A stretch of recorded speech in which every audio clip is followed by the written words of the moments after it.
আজ আমার SSC result দিয়েছে, কিন্তু হাতে 3 বিষয়ে ফেলের রেজাল্ট শিট। বাসায় যাওয়া যাবে না, এই নিয়ে 3বার ফেল করলাম। আমার সমবয়সীগুলা আমার সিনিয়র, আর ছোট ভাইগুলো আজ ক্লাসমেট। আমার লজ্জা শরম একটু কমই। পড়ালেখার প্রতি যেমন ছিলাম আমি খারাপ, খেলাধুলায় আমি ঠিক ততটাই ভালো। আমি একটা স্পোর্টিং ক্লাবে প্রতিদিন প্র্যাকটিস করি, এখানে সেখানে গিয়ে খেলাধুলা করি। বাসার সবাই বলে এই খেলাধুলা আমার লেখাপড়াটার 12টা বাজাইছে। নিধি আমাকে সবসময় সাপোর্ট দিয়েছে খেলাধুলায়। নিধি হলো আমার চাচাতো বোন, যে আমার থেকে 1 বছরের ছোট, কিন্তু সে এখন আমার সিনিয়র। আমি নিধিকে খুব ভালোবাসি, কিন্তু কখনো বলা হয়নি। আমিও জানি নিধিও আমাকে খুব ভালোবাসে, তাই তো সব সময় আমার বিপদে পাশে থেকেছে। যখন ক্রিকেট খেলে রাত করে বাসায় ফিরতাম, নিধি আস্তে করে বাসায় ঢোকার ব্যবস্থা করে দিত, আর খাবার দাবার আমার পড়ার টেবিলে দিয়ে যেত। সকালে যখন আব্বু আম্মু বলতো সারা রাত কই ছিলাম, তখন নিধি বলে দিত রুমেই ছিলাম। কিন্তু আজ যখন ফেল করে বাসায় ঢুকলাম রাত 11টায়, ভেবেছিলাম সবাই ঘুমিয়ে থাকবে, কিন্তু না, সবাই অতি আগ্রহে জেগে আছে আমার মুখ থেকে রেজাল্ট জানার জন্য। আমি ভালো করেই জানি বাসার সবাই জেনে গেছে আমি ফেল করেছি। কি রে, রেজাল্ট কি? আব্বু ফেল। ঠাস ঠাস। আমি গালে হাত দিয়ে অপরাধীর মতো দাঁড়িয়ে আছি। তোর লজ্জা করে না? তোর ছোট নিধি তোর সিনিয়র হয়ে গেছে, আর কত ভালো ভালো রেজাল্ট করে। আমি চুপ করে দাঁড়িয়ে আছি, চোখ দিয়ে পানিও পড়ছে না। মনে হচ্ছে খুব পরিচিত ঘটনা হচ্ছে। অন্য সময় তো নিধি এসে বলতো এবার থেকে আসিফ ভালো করে লেখাপড়া করবে, ছেড়ে দেন বড় আব্বু। কিন্তু আজও দেখি নিধির মুখ কালো হয়ে আছে। মনে হয় মনে মনে বলছে আজ আমাকে অনেক মারা উচিত। এই খেলাধুলাই তোর লেখাপড়া নষ্ট করেছে, আজ থেকে তোর খেলা বন্ধ। বলেই আব্বু আমার স্বাদের ব্যাট ভাঙতে শুরু করছে। আব্বু, তুমি আমাকে যা ইচ্ছা করো, আমার ব্যাটটাকে ভেঙো না। আব্বুর কাছ থেকে ব্যাটটা কেড়ে নিতে গেলাম, কিন্তু আব্বু আমাকে ব্যাট আনতে যাওয়াতে উড়াধরা ব্যাট দিয়ে পিটিয়েছে। আমার মুখে কথা বলা বন্ধ হয়ে গেছে, কান্না করার শক্তি পাচ্ছিলাম না। আব্বু আদেশ করছে নিধিকে যেন আপু বলে ডাকি। আজ আমার কিচ্ছু বলার ভাষা নাই। সারাদিন খাওয়া দাওয়া নাই, ঘরে খাওয়া বন্ধ বলে গেছে। পেটের ক্ষুধায় পেটে ইঁদুর দৌড়াচ্ছে, তার উপর এই মাইর। কোনো রকমে রুমে গেলাম। শরীরের ব্যথায় শুয়ে থাকতে পারছি না, কখন ঘুমিয়ে গেছি মনে নাই। মাঝরাতে কারো হাতে স্পর্শ পেয়ে ঘুম ভেঙে গেছে। চোখ খুলে দেখি নিধি তেল মালিশ করছে। নিধির চোখে পানি। কিরে নিধি, তুই এখানে? আপনি করে বলবি আর আপু করে ডাকবি। কি নিধি নিধি করছিস? বলবি নিধি আপু। নিধি কি সত্যিই রাগ করে আছে? তাহলে আমার কাছে কেন আইছে? সেটা তো আব্বু রাগের জন্য বলছে। আমি নিধিকে বললাম, বলছে। তোর লজ্জা করে না বারবার পরীক্ষায় ফেল করস? নিধি তুই কি রেগে আছিস? আগে তো তুমি করে বলতি, আজ তুই তুকারি করছিস, আমাকে আপু বলে ডাকতে বলছিস। তোমার খুব কষ্ট হচ্ছে তাই না? বললাম না নিধি আমাকে খুব ভালোবাসে? না রে পাগলি, তুই আছিস তো আমার পাশে, সব কষ্ট দূর হয়ে গেছে। তুমি বারবার কেন ফেল করো? এবার থেকে ভালো করে পড়বা, কথা দাও। নিধি আমার হাত তার হাতে রেখে বলল, নিধি আমি আর লেখাপড়া করব না রে, আমাকে দিয়ে হবে না। কি বললি? তাহলে সারা জীবন বড় আপু বলে ডাকবে, আর আমি তোর সাথে কথা বলবো না। নিধি কেটে যাওয়া অংশে তেল দিচ্ছিল, তবে একটু জোরেই চাপ পড়ছে। ও মা গো, নিধি তুই কি আমাকে মারতে আসছিস? কি? আমি আসলাম তোমার সেবা করতে, আর তুমি বলো মারতে আসছি? নিধি চলে যাচ্ছে রাগ করে। নিধি পেটে খুব ক্ষুধা, সারাদিন কিছু খাইনি, ব্যবস্থা করে দিতে পারবি প্লিজ? আগে বলবে তো। তুমি উঠে বসো, আমি খাবার নিয়ে আসছি। নিধি খাবার আনার জন্য গেল। আসলে নিধি মেয়েটা সবসময় আমার পাশে থেকেছে। আজ যদি নিধি না আসতো পেটের ক্ষুধায় মরে যেতাম। আর বাসার সবাই চায় আমার মতো অপদার্থ মরে যাক। নিধি খাবার নিয়ে আসছে। ধন্যবাদ নিধি। হয়েছে, এই নাও। আমি খেতে যাব, কিন্তু আমার ডান হাতে খুব ব্যথা করছে। আব্বু ব্যাট দিয়ে আঘাত করছে, হাত ফুলে আছে। আমি খেতে পারছিলাম না, নিধির দিকে অসহায়ের মতো তাকিয়ে আছি।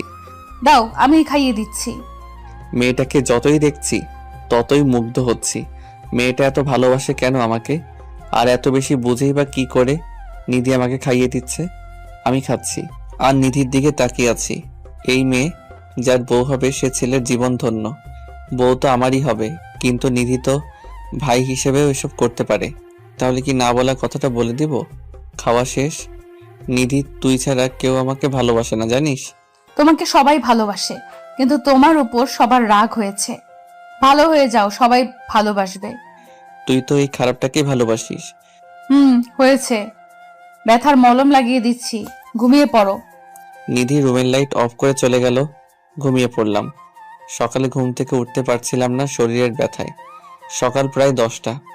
কোনো রকম উঠে দাঁড়িয়েছি। পায়েও খুব ব্যথা। খুঁড়িয়ে খুঁড়িয়ে হেঁটে ফ্রেশ হয়ে রুমে শুয়ে আছি। আজ কেউ আসছে না, নিধিও না। মোবাইলটা খুঁজে পাচ্ছি না। কাল রাতে মায়ের চোটে মোবাইল কই পড়ে গেছে কে জানে। নিধিকে ডাক দেই। নিধি, ওই নিধি, কই তুই? আমার মোবাইলটা কোথায় দেখছিস? ওই অপদার্থ তুই কাকে তুই তুকারি করছিস? নিধি তোর সিনিয়র, আপু বলে ডাকবি, নয়তো এ বাসা থেকে বের করে দিব। আম্মু, তুমিও? তুমি বলো সবাইকে দিয়ে কি সব কাজ হয়? কি হয় না, চাইলেই তো সব পারা যায়। নিধি আমার থেকে ছোট। আমি ফেল না করলে তো 1 ক্লাস উপরে থাকতাম। লজ্জা করে না তোর? এই নিয়ে 3বার ফেল করছস, আর বলতে? আম্মু, আমি ক্রিকেটার হতে চাই, এটা আমি খুব ভালো করতে পারি। বাধা দিতে গিয়ে? হ্যাঁ, কিন্তু লেখাপড়া সবার আগে। আম্মু আমাকে বোঝাচ্ছে, কিন্তু মন তো বসে না। শোন আসিফ, তোর জন্য তোর বাবা আমাকে অনেক কথা শোনাচ্ছে। আমি শেষবারের মতো সুযোগ নিয়ে এসেছি, আর আমি কথা দিয়েছি তুই অনেক ভালো কিছু করবি। আম্মুর কথা শুনে নিজেকে অপরাধী মনে হলো। আম্মু কেন আমার জন্য কথা শুনবে?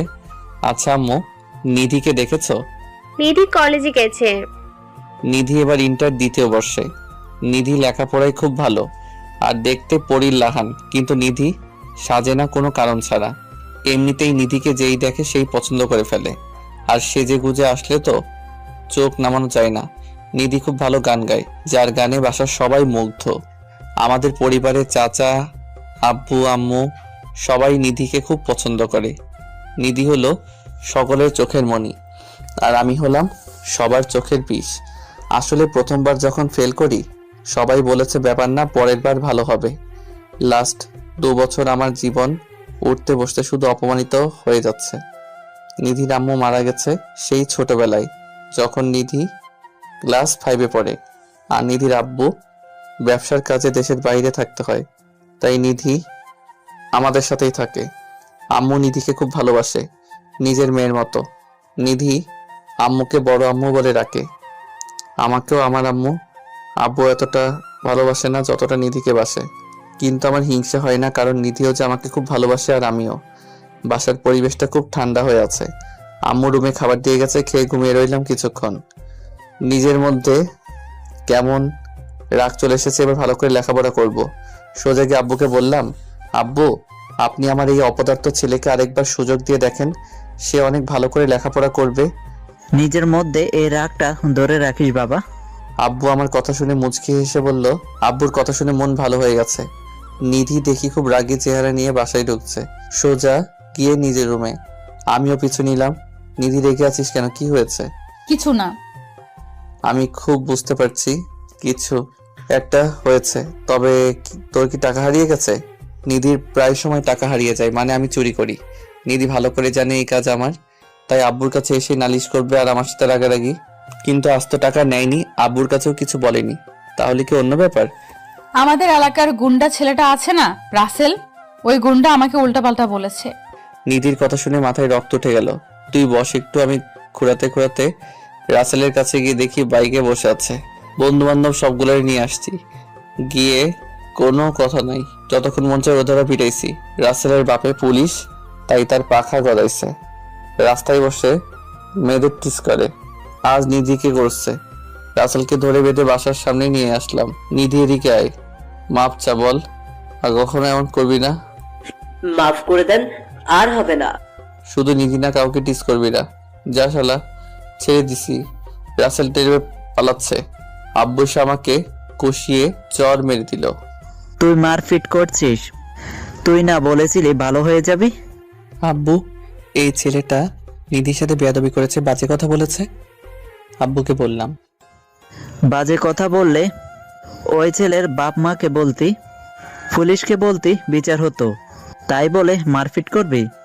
আব্বু, এই ছেলে শুধু নিধি না, এলাকার সব মেয়েদের বিরক্ত করে। এই ছেলের বাপ পুলিশ, তাই যা ইচ্ছা করে বেড়ায়, কেউ কিছু বলার সাহস পায় না। এই ছেলে যে মেয়েদের বিরক্ত করে তার কোনো প্রমাণ আছে তোর কাছে? এখন যদি পুলিশ নিয়ে আসে? আব্বু, কথাটা বলতে দেরি। রাসেল তার বাপকে নিয়ে হাজির। আমার ছেলেকে মেরেছে কে?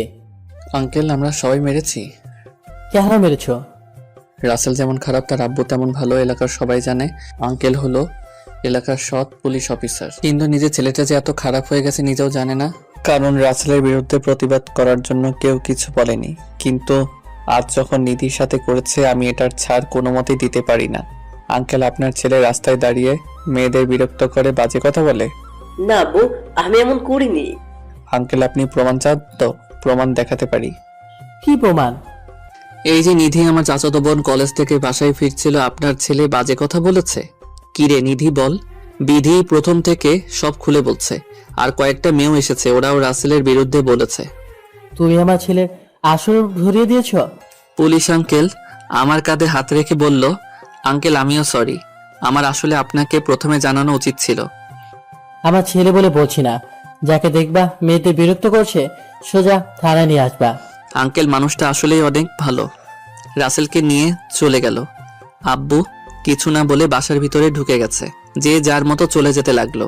আমিও রুমে গিয়ে গা এলিয়ে বসে আছি। নিধি রুমে আসলো। কে বলেছিল মারামারি করতে? তোকে বাজে কথা বলছে, এমনি ছেড়ে দিব নাকি? পুলিশ আঙ্কেল ভালো দেখেই ঝামেলা বাঁধে নাই, নয়তো তোমাকে জেলে যেতে হতো। তোর জন্য জেলে যেতেও রাজি আছি। কেন? আমি তোমার কে হই? তুই আমার আমি তোর যা, তুইও আমার তাই। উত্তর শুনে নিধি খুশি হয়নি, বুঝতে পারছি। আচ্ছা, তুমি তো আমার বড় ভাই। নিধির মুখে কথা শুনে আমার মনটা খারাপ হয়ে গেল। মোবাইলটা দেখছিস আমার? আমার রুমেই আছে, দিয়ে যেতে মনে ছিল না। আচ্ছা দিয়ে যা। নিধি মোবাইল নিয়ে আসতে গেছে। এই নাও। মোবাইলটা হাতে দিয়ে আমি মোবাইলটা নিয়ে ভালোবাসার গল্প আইডিতে লগ ইন করলাম। লগ ইন করে দেখি নতুন আইডি, 1000-এর মতো রিকোয়েস্ট ঝুলে আছে। আমার আইডিটা গল্পের আইডি, যারা গল্প পড়তে ভালোবাসে তাদেরই বন্ধু বানাই। আর গল্পের জন্য রিকোয়েস্ট দিছে কিনা তার জন্য সবাইকে নক করার জন্য বলেছি, নয়তো শুধু শুধু ফ্রেন্ড বাড়িয়ে লাভ নাই। অনেকেই নক করে রাখছে, তাদেরকে অ্যাকসেপ্ট করলাম। নিধি, একটা কথা বলবি? বলো। তুই আমার এত খেয়াল রাখিস কেন, আর এত ভালো কেন বাসিস? এটা আমার ব্যাপার, তোমার ইচ্ছে হলে তুমিও ভালোবাসো। আর ভাই বোনের মধ্যে ভালোবাসা থাকেই। আচ্ছা যে আমি ঘুমাবো। নিধি কিছু না বলে চলে যেতে লাগলো। আমি আবার গল্প লেখা শুরু করে দিছি। আইডিটা সিক্রেট, তাই নিধি জানে না। এই আইডিতে নিধিকেই নিয়ে গল্প লিখে যাচ্ছি। রাত তখন 9টা হবে, ঘুমানোর জন্য প্রস্তুতি নিচ্ছি। বড় আপু পর্ব 3। আইডিটার সিক্রেট, তাই নিধি জানে না। এই আইডিতে নিধিকেই নিয়ে গল্প লিখে যাচ্ছি। রাত তখন 9টা হবে, ঘুমানোর জন্য প্রস্তুতি নিচ্ছি। হঠাৎ নিধির মেসেজ আমার নতুন আইডিতে। গল্পটা কেমন পরিচিত মনে হচ্ছে? হেইরে ধরা পড়ে গেলাম না তো? গল্প মানুষের জীবন থেকে নেওয়া, মিলে যেতেই পারে। না না, গল্পের সাথে মেয়েটা আমার চরিত্রের সাথে মিলে যাচ্ছে, আমার নামটাও। নিধি ধরা তো পড়ে গেছি, সিন করে রিপ্লে দিচ্ছি না। আবার ছেলেকেও খুব পরিচিত মনে হচ্ছে, এটা আসিফের চরিত্র। গল্পটা আমার বন্ধুকে নিয়ে লেখা, রিপ্লে দিলাম, মনে হয় কাজ হইছে। এবার চিনতে সমস্যা হবে। ও নিধি আমার রুমে আসার আগে আইডি লগ আউট করে অন্য আইডি লগ ইন করে ফেলেছি। তোমার ফোনটা দাও তো। নিধি আমার মোবাইল চাচ্ছে কেন হঠাৎ, যেন কিচ্ছুই জানি না। দাও, কাজ আছে। মোবাইলটা হাতে নিয়ে কিছুক্ষণ দেখে ফেরত দিয়ে দিল। কি রে, কি হয়েছে? এই গল্পটা পড়ে তো দেখো, তোমাকে আমাকে নিয়ে কি সব লিখেছে। আমার আইডি আমাকে দেখালো, তাই তো। কে এটা, তুই চিনিস? কিছুক্ষণ পরে বললাম। না। ও আচ্ছা, কথা বলে দেখ, পরিচয় পাস কিনা। নিধি চলে গেল, আমি আর লগ ইন হয়নি। খুব সকালে ঘুম থেকে উঠে নামাজ পড়তে গেলাম। বাসার সবাই তো অবাক, যে ছেলে 10টার আগে উঠে না, সে ফজর নামাজ পড়তে গেছে। আজ দেখি সবাই আমাকে ভালোবাসতে শুরু করছে, এলাকার মুরব্বীরাও। যারা আমাকে ফেল নিয়ে অপমান করত। তাদের ছেলেরা এটা করছে ওটা করছে, আমার সামনে পড়লেই বলতো। সকালে নাস্তা করে বসে বসে ফ্রি ফায়ার খেলছি, হঠাৎ নিধির ডাক। ভাইয়া চলো, কিছু কেনাকাটা আছে। যাব না। কেন যাবে না? তোর সাথে গেলে সবাই আমাকে রাগাবে, বলবে আপুর সাথে কোথায় যাচ্ছি। সেটা আমি দেখে নিব, চলো। নিধি আমার হাত ধরে টেনে নিয়ে গেল। কেনাকাটা শেষ করে বাসায় চলে আসলাম। এবার খুব ভালো করে লেখাপড়া করতে থাকি। নিধি আমাকে সবকিছুতে হেল্প করে যাচ্ছে। আমার পরিবর্তন দেখে সবাই খুশি। এদিক দিয়ে ক্রিকেট খেলাটা দিন দিন কমে যাচ্ছে। আমার একার না, সবার খুশির জন্য লেখাপড়া করছি। পরীক্ষা দিয়ে যে সময়টা ফ্রি পেয়েছি, আবার স্পোর্টিং ক্লাবে প্র্যাকটিস শুরু করে দিছি। বলতে পারেন ক্রিকেট খেলাই আমার লাইফ। এখন আর কেউ বাধা দিচ্ছে না। পড়ার সময় পড়া, খেলার সময় খেলা।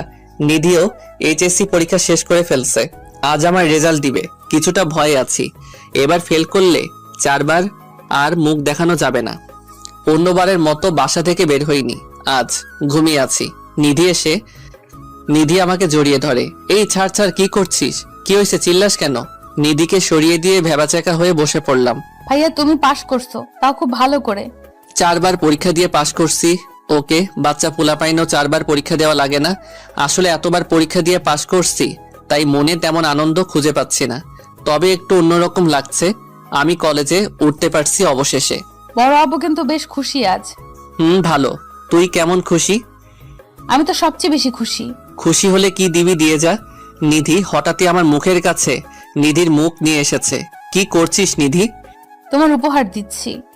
আমার গালে ছোট্ট একটা কিস করে পালাই গেছে। এটা কি হলো? নিধির এমন ব্যবহার অবাক করে দিল। আব্বু আমাকে শহরে পাঠিয়ে দিবে ঠিক করছে। শহরে মামার ওইখানে থাকবো। শহরে একটা কলেজে ভর্তি হলাম, যেটা মামার বাসা থেকে যেতে মাত্র 5 মিনিট লাগে। ব্যাগপত্র গুছিয়ে নিয়েছি, শহরে চলে যাব শুনে নিধির মুখটা কালো করে আছে। মন ভালো নেই হয়তো। আমাকে দেখলে জোর করে হাসে ঠিকই, কিন্তু মনে যে কষ্ট সেটা ভালো করেই বুঝতে পারছি। আমারও খুব খারাপ লাগছে নিধির জন্য, কিন্তু এলাকাতে থাকা সম্ভব না।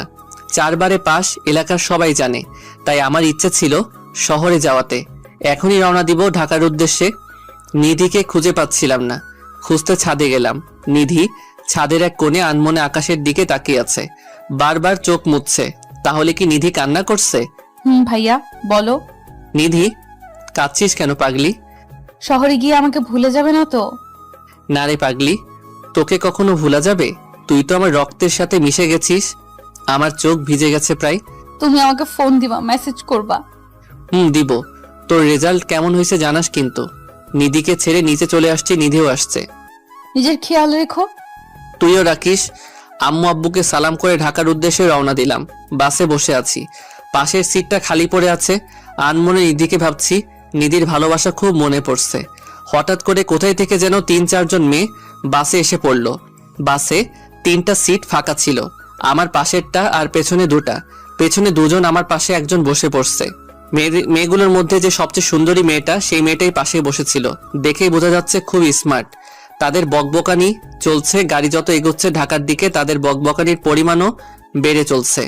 আমি নিথর হয়ে কানে হেডফোন লাগিয়ে চোখ বন্ধ করে গান শুনছি। হঠাৎ হেডফোনটা কে যেন খুলে ফেলছে। এ তো পাশের স্মার্ট মেয়েটা। কি ব্যাপার? তোমাকে কখন থেকে ডাকছি, তুমি শুনছো না কেন? আমি কিছু না বলে আবার কানে হেডফোন গুজিয়ে দিলাম। এবার দেখি রেগে মেগে হেডফোনটা আবার খুলে ফেলছে। আমি দেখতে পুরো কিউটের ডিব্বা, শুধু লেখাপড়ার জন্য পিছিয়ে।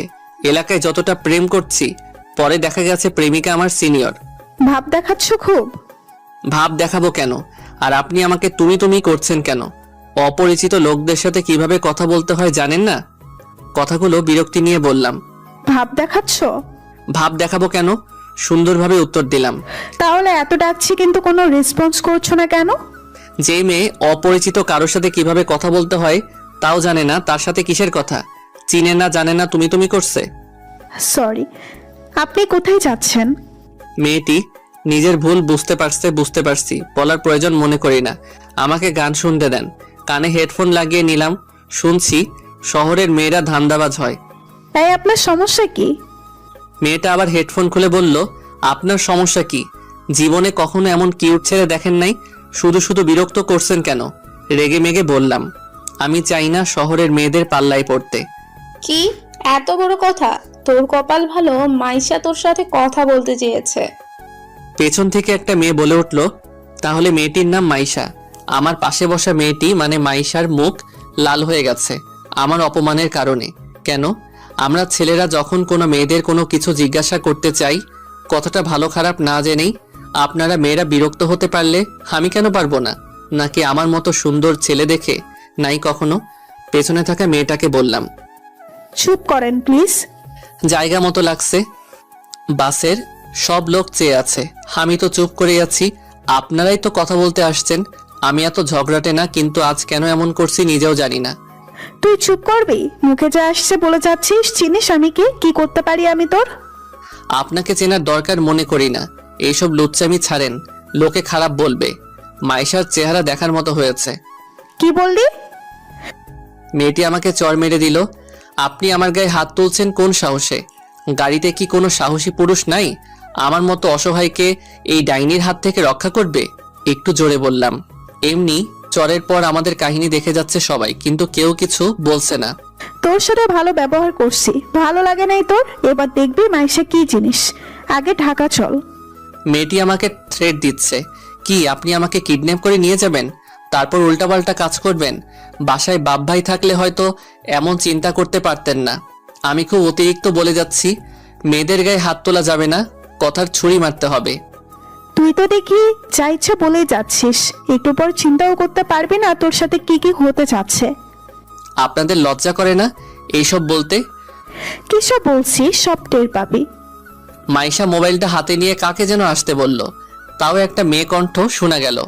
আমি এসব ভয় করি না, বাস থামলেই ভাগমু। আর আজ যেই ডোজ দিছি কয়েক মাস বলতে পারবো না। গাড়ি থেমে গেছে কিন্তু নামতে পারছি না। মেয়েগুলো আমাকে যেতে দিচ্ছে না। কি আর করার, যা হবার হবে। মামা তো বোন নীলা আপু আমাকে নিতে আসবে বলছিল। ফোন দেই। হ্যালো আপু, কই তুমি? কয়েকটা মেয়ে আমাকে বাসের ভিতরে আটকে রেখেছে, আবার কাকে যেন আসতে বলেছে। কথা শেষ হওয়ার আগেই মোবাইলটা ছিনিয়ে নিয়েছে। বাসে আরো 5-7 জন ডানাকাটা পড়ে উঠছে, কিন্তু সবার হাতে লাঠি। এবার তো ভয় কলিজা শুকিয়ে গেছে। আপু আমি সরি, বুঝতে পারি নাই আপনি এত বড় গুন্ডা। আপনাকে দেখলে বোঝাই যায় না আপনি এত খারাপ টাইপের বে। দেখতে পুরো হুল পড়ি। যদি জানতাম আপনি গুন্ডা তাহলে এমন করতাম না। সত্যি।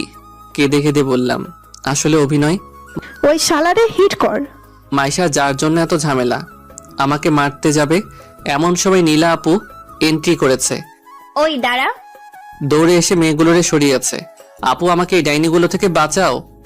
আপুর পেছনে গিয়ে দাঁড়ালাম। তোরা এখানে? নীলা আপু মেয়েগুলোকে বলল। নীলা আপু তুমি? সবগুলো যেন ভয়ে চুপসে গেছে। নীলা আপু তুমি এখানে? তোমরা আমার ভাইকে মারতে এসেছো? নীলা আপু মেয়েগুলোর উদ্দেশ্যে বলল, আপু আমরা তো জানতাম না এটা তোমার ভাই। তাই বলে একটা ছেলেকে এতজন মিলে মারতে হবে? বাসায় চলো। আপু আমাকে সেখান থেকে নিয়ে গেল। আপুর রিয়াকশনটা বুঝলাম না। আমাকে এভাবে মারতে যাচ্ছিল।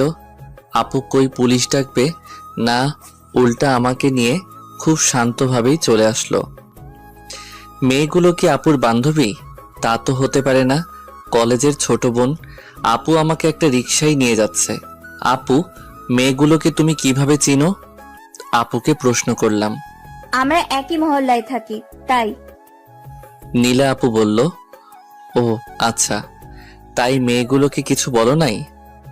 রাতে সব কথা শুনে বিচার হবে। আব্বু আম্মুকে কিন্তু কিছুই বলিস না।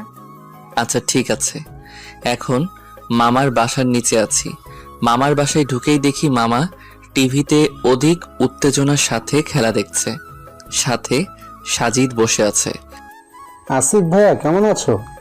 সাজিদ আমাকে দেখে দৌড়ে আসলো। এই তো ভালো, তুই? আমি মামার কাছে গিয়ে, মামা কেমন আছেন? তুই কেমন আছিস? মামা আমাকে জড়িয়ে ধরে বলল, ভালো মামা। মামানি কই?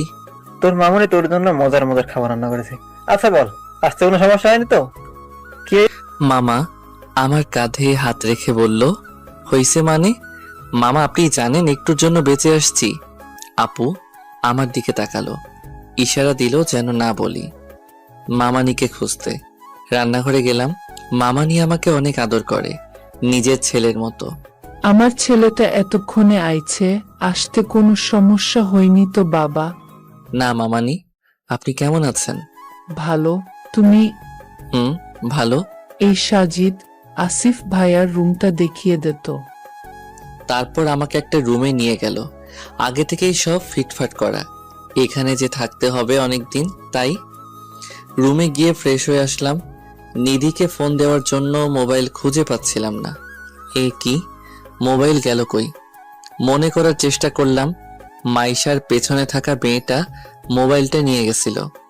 তখন মনে ছিল না মোবাইলের কথা। নীলা আপুকে বলতে হবে। নীলা আপুকে খুঁজতে লাগলাম। নীলা আপু, একটু শুনেন। নীলা আপু খাবার টেবিল সাজাচ্ছে। আসিফ, সবকিছু ঠিকঠাক আছে তো? আপু, আমার মোবাইলটা ওই মেয়েগুলো কেড়ে নিয়েছিল। তখন বললি না কেন? মনে ছিল না। আচ্ছা দাঁড়া, ব্যবস্থা করছি। আপু কাকে যেন ফোন করলো। 10 মিনিটের মধ্যে মোবাইল হাজির। এতক্ষণ দুপুরে খাওয়া দাওয়া শেষ করে রুমে গিয়ে শুয়ে আছি। কখন ঘুমিয়ে গেছি মনে নাই। সন্ধ্যার দিকে ঘুম থেকে উঠে দেখি মোবাইলে 36টা কল। নিধির। হাই হাই, নিধির সাথে তো কথা বলা হয়নি। তাড়াতাড়ি করে ফোন দিলাম। এ কি, মোবাইলও দেখছি ব্যালেন্স নাই। কি করি? সাজিদকে নিয়ে বাসার নিচে গেলাম ব্যালেন্স নিতে। যাওয়ার পথে মাইশার সাথে সিঁড়ির মাঝখানে দেখা। মাইশা মানে বাসে যার সাথে ঝামেলা হয়েছিল। মাইশাকে দেখে দুষ্টু একটা হাসি দিলাম। মাইশা দেখি খুব রাগী একটা লুক নিয়ে উপরে উঠে গেছে। হয়তো অপমানগুলো এখনো মাইশার কানে বাজে। মারতে গিয়েও আমাকে মারতে পারে নাই। হা হা হা হা। সাজিদ মেয়েটা কি এখানেই থাকে? ভাইয়া, মাইশাপুরা আমাদের উপরের তলাতে থাকে। সাজিদের কথা শুনে একটু ভয় লাগলো, কারণ যে কোনো সময় প্রতিশোধ নিতে পারে। রিচার্জ করে নিধিকে দিলাম ফোন। নিধি রিসিভ করে কথা বলছে না। হ্যালো নিধি, কি হলো? কথা বলো। তোমার সাথে কোনো কথা নাই, শহরে গিয়েই আমাকে ভুলে গেছো। নিধি অভিমানের সুরে বলল। কি বলছিস নিধি? আমি তো এসেই ফোন দিতাম, কিন্তু মনে ছিল না। তাহলে আমি যে এতগুলো কল দিলাম, তখন কোথায় ছিলে? খুব ক্লান্ত ছিলাম, তাই ঘুমিয়ে গেছিলাম। আচ্ছা, বড় আব্বু কত টেনশন করছিল ভালোভাবে গেছো কিনা। প্রথমে তোমাকে না পেয়ে মামাকে ফোন দেয়, তারপর জানতে পারি তুমি ঘুমিয়ে। তাহলে তুই ইচ্ছে করে ফোন দিসনি? কি বলো, আমিই তো দিলাম। আচ্ছা ঠিক আছে, আম্মুর কাছে দে। আম্মু আব্বুর সাথে কথা বলে রেখে দিলাম। বাসায় যাওয়ার পর নীলা আপুর ডাক। ছাদে চল। কেন আপু? চল, দেখবি। ছাদে গিয়ে দেখি সবগুলো মেয়ে ছাদে বসে আড্ডা দিচ্ছে। আমি ভয়ে থমকে দাঁড়াই। সবগুলো একসাথে কেন? মেয়েগুলোকে দেখে কলিজা শুকিয়ে যাওয়ার উপক্রম, কিন্তু নিজেকে সামলে নিলাম, কারণ পাশে যে নীলা আপু দাঁড়িয়ে। আয় এদিকে বস। নীলা আপু আমাকে বসতে বলল তাদের সাথে। আপু, মেয়েগুলোকে দেখলেই আমার ভয় করে, আমি নিচে যাই। আমি নীলা আপুকে বললাম। আমার ভাই মেয়েদের ভয় পাবে? ছি, ভয় নাই বস, আমি আছি তো। নীলা আপু আমাকে টেনে বসিয়ে দিল তার পাশে। মাইশা আমার দিকে তাকাচ্ছে, কিন্তু এমন ভাবে তাকাচ্ছে যেন কাঁচা খেয়ে ফেলবে। ওকে মাইশা, তাহলে তুমি বলো, আজ বাসে কি হয়েছিল? আসিফকে কেন মারতে যাচ্ছিলে? নীলা আপু মাইশাকে বলল। আপু শুনো, আমি বলি। না, আগে মাইশা বলো। আপু, আমি তিথি আর সাদিয়া নানুর বাসা থেকে ঢাকা ফিরছিলাম। আমি এই ছেলেটার সাথেই বসছিলাম। আমি ছেলেটাকে জিজ্ঞাসা করলাম, কোথায় যাচ্ছ? কিন্তু সে আমার কথার কোনো উত্তর দিচ্ছিল না। তাই আমি কানে দেওয়া হেডফোনটা টান মেরে খুলে ফেলি, কিন্তু ছেলেটা আমার সাথে সবার সামনে এমন খারাপ ব্যবহার করছে বলার মতো না। মাইশা এক টাকারে কথাগুলো বলে গেল। এতক্ষণ পর্যন্ত আসিফের তো কোনো দোষ নেই, উল্টো তুমি আসিফের কান থেকে হেডফোন খুলে ফেলেছো। তারপর বলো, কি খারাপ ব্যবহার করেছে? তারপর আপনার ভাই আমাকে বলে জীবনে এত কিউট ছেলে দেখে নাই নাকি। কি কস, তোরে এই কথা বলেছে? কি ছেলে রে, তোর মতো মেয়েকেও পাত্তা দে নাই? শুধু তাই নয়, বলে আমি নাকি ব্যবহার শিখি নাই, ঘরে বাপ ভাই নাকি নাই, বিরক্ত করছি কেন। মনে হয় মাইশার কোনো দোষ নেই যেভাবে বিচারগুলো দিচ্ছে। আচ্ছা, বুঝতে পারছি। মাইশা অপমান বোধ করেছে আসিফের কথাগুলোয়। আচ্ছা তাহলে আপু আমি বলবো। না থাক, আমি এখানে তোমাদের বিচার করানোর জন্য ডাকিনি। তোমাদের মধ্যে একটা ভুল বোঝাবুঝি ছিল। তাহলে আপু ডেকেছো কেন? আসিফ আমার ফুফাতো ভাই তোমাদের কলেজেই ভর্তি হয়েছে, আমাদের বাসা থেকে লেখাপড়া করবে। তো তোমরা বন্ধু করে নাও। আপু আমি পারবো না। আমিও পারবো না। দুজন চুপ করো, যা বলছি তাই করবা। আরেকটা কথা, আসিফ যদি কোনো উল্টাপাল্টা করে আমাকে জানাবে। ঠিক আছে আপু। বুঝলাম না, সবাই মেনে নিলে মাইশা মেনে নেওয়ার কথা না, তার মানে বাজে মতলব আছে। তারপর আমাদের মধ্যে পরিচয় হলো। এখানে মাইশা, সাদিয়া, তিথি ছাড়া সবাই আমার সিনিয়র, তাই আপুর আদেশ তাদের আপু বলে ডাকতে হবে। আর মাইশা, তিথি, সাদিয়া আমার সাথেই পড়ে। পরিচয় শেষ করে নিচে এসে খেয়ে নিলাম। মামার সাথে আমার সম্পর্ক খুব ভালো, আর মামা জানে যে আমি ক্রিকেট কতটা ভালোবাসি। আসিফ কাল ফজর নামাজ পড়বে আর আমরা এক জায়গায় যাব। কোথায় মামা? কাল গেলেই বুঝতে পারবি। মামানির সাথে পরিবার নিয়ে অনেক কথা হলো, কে কেমন আছে। নিধিকেও সবাই চিনে, নিধির কথাও জিজ্ঞাসা করছে। মামানির সাথে গল্প করে ঘুমাতে গেলাম। মামাতো ভাই সাজিদ আর আমি এক রুমে। নিধিকে একটা ফোন দিলাম।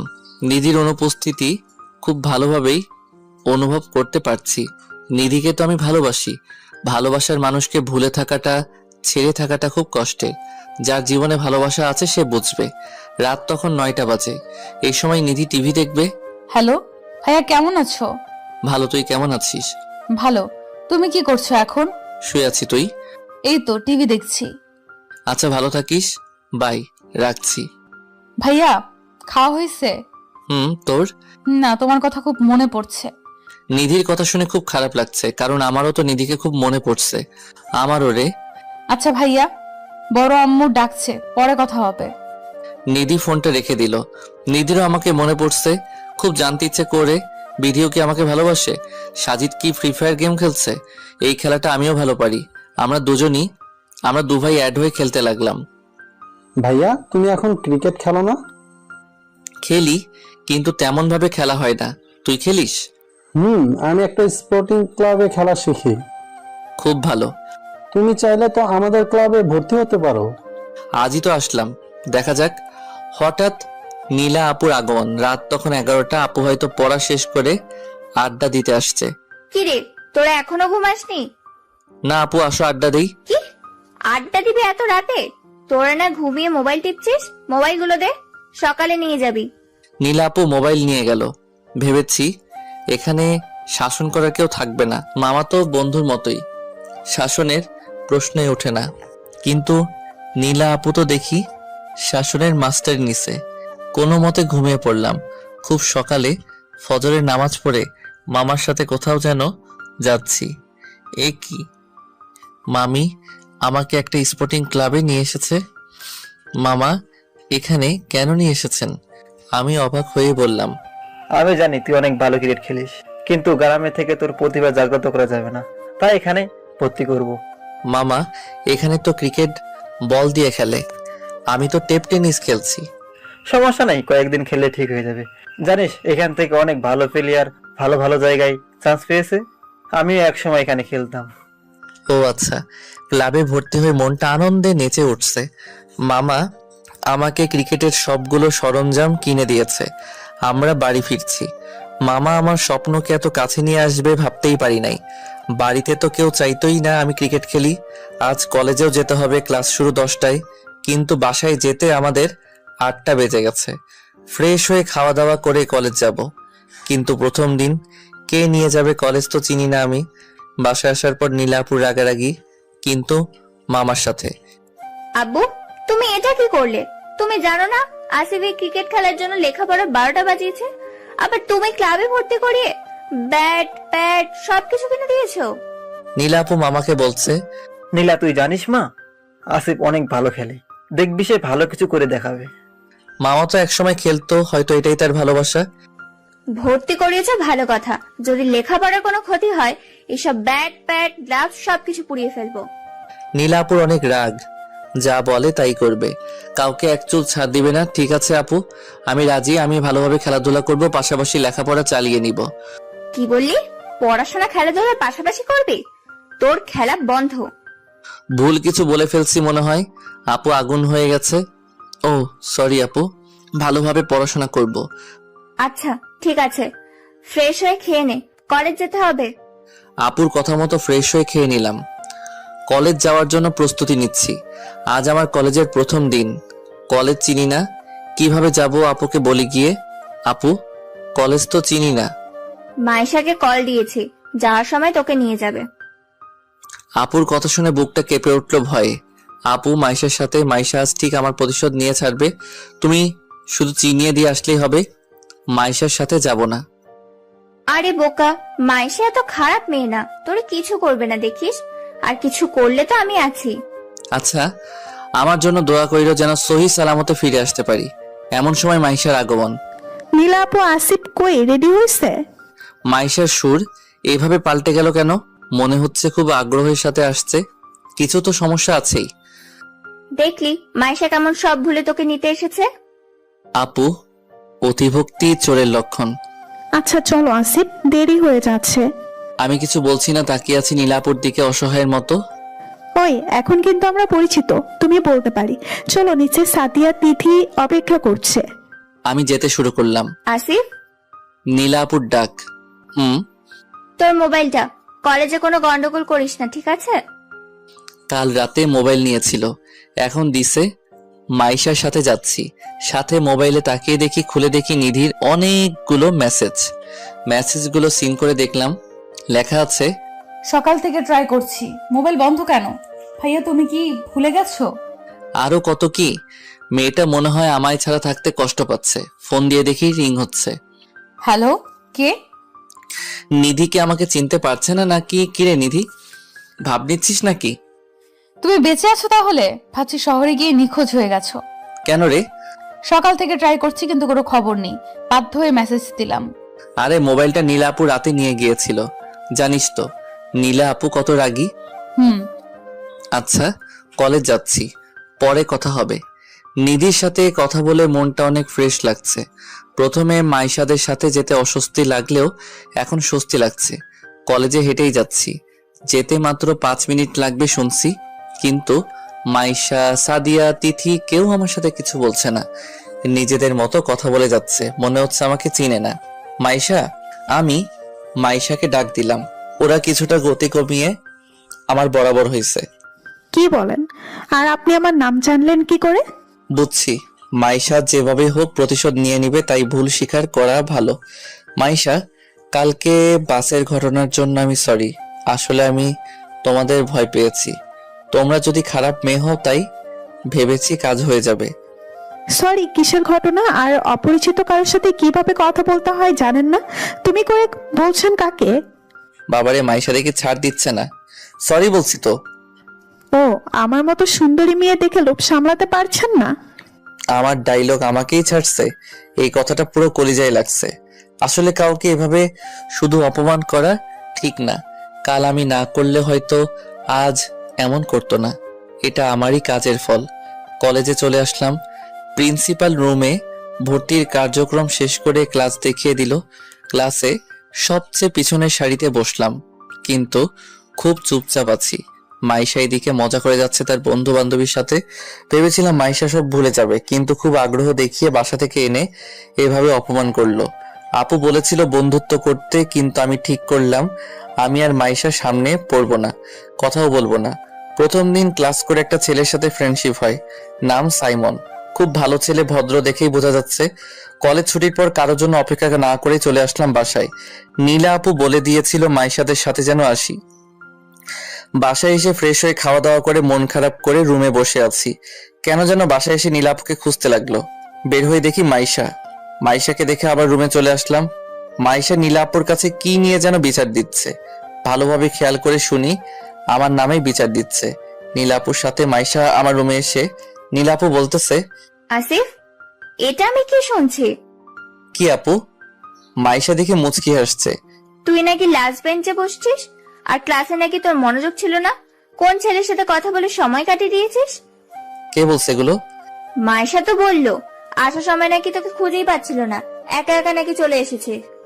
নীলা আপু রাগ নিয়ে বলছে, আপু লাস্ট বেঞ্চে বসতে হয়েছে, কারণ আমাকে প্রিন্সিপাল রুমে ভর্তি হতে হয়েছে। আজ ছিল প্রথম ক্লাস, তেমন ক্লাস হয়নি, তাই কথা বলছি একটু। আর বাসা তো কাছেই, একাই চলে এসেছি। আমি আপুকে বললাম, আপু যে ছেলের সাথে কথা বলেছে ছেলেটা বেশি ভালো না, বখাটে ছেলে হিসাবে সবাই জানে। বুঝছি, এখনো স্বাদ মিটে নাই। আর যেন এই ছেলের সাথে না চলতে শুনি।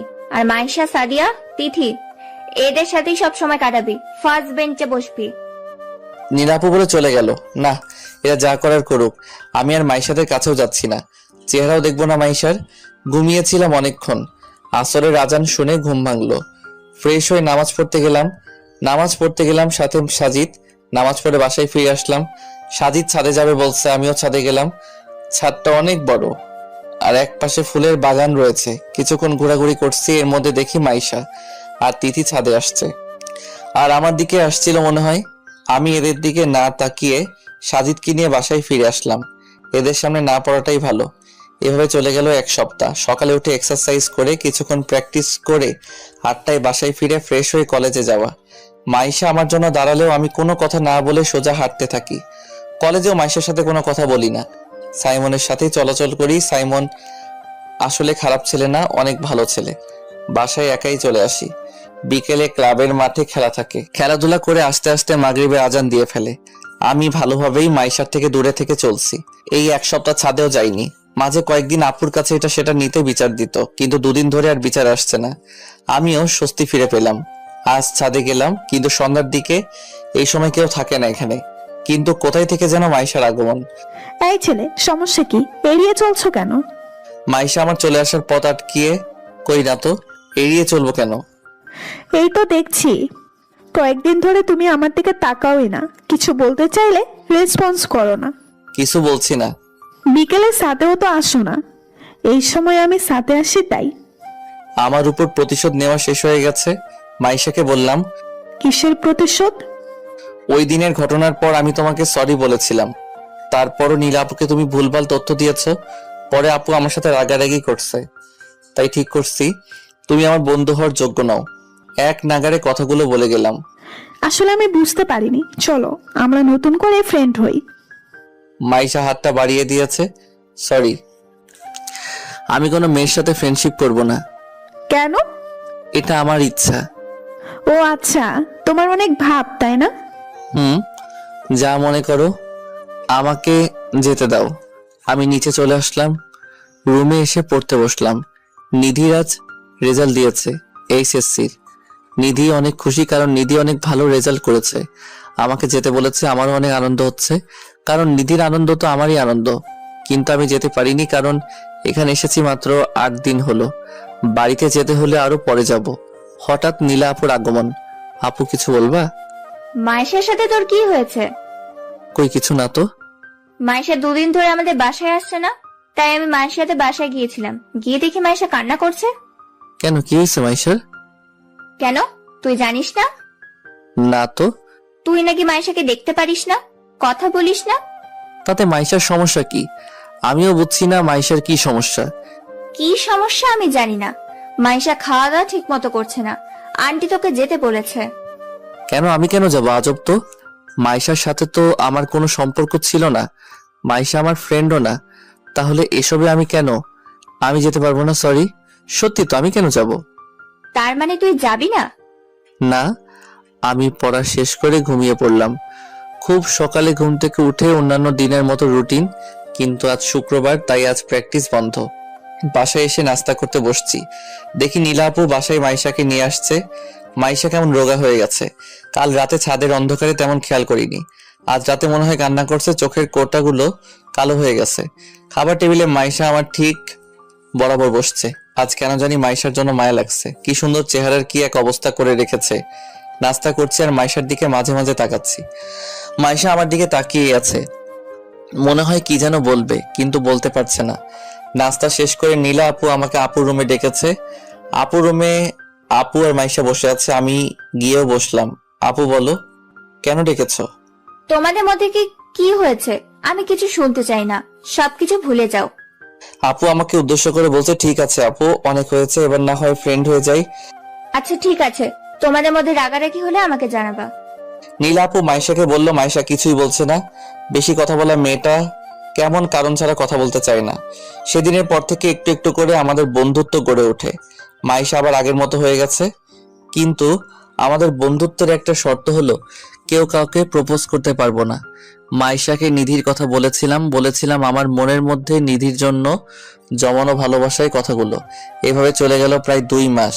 লেখাপড়া, খেলাধুলা, বন্ধুত্ব সবকিছু ভালোই চলছিল, কিন্তু আজ আব্বু ফোন করে বলেছে নিধিকে নাকি দেখতে আসবে। কথাটা শুনে মাথায় যেন আকাশ ভেঙে পড়লো। বাড়িতে গিয়ে দেখি নিধি সেজে গুজে আছে। তাহলে কি নিধি আমাকে ভালোবাসে না? আর নিধিও তো দেখতে আসার কথা। খুব আনন্দের সাথে বলছে মনে হয়, কিন্তু আমার মনের অবস্থা খুব খারাপ।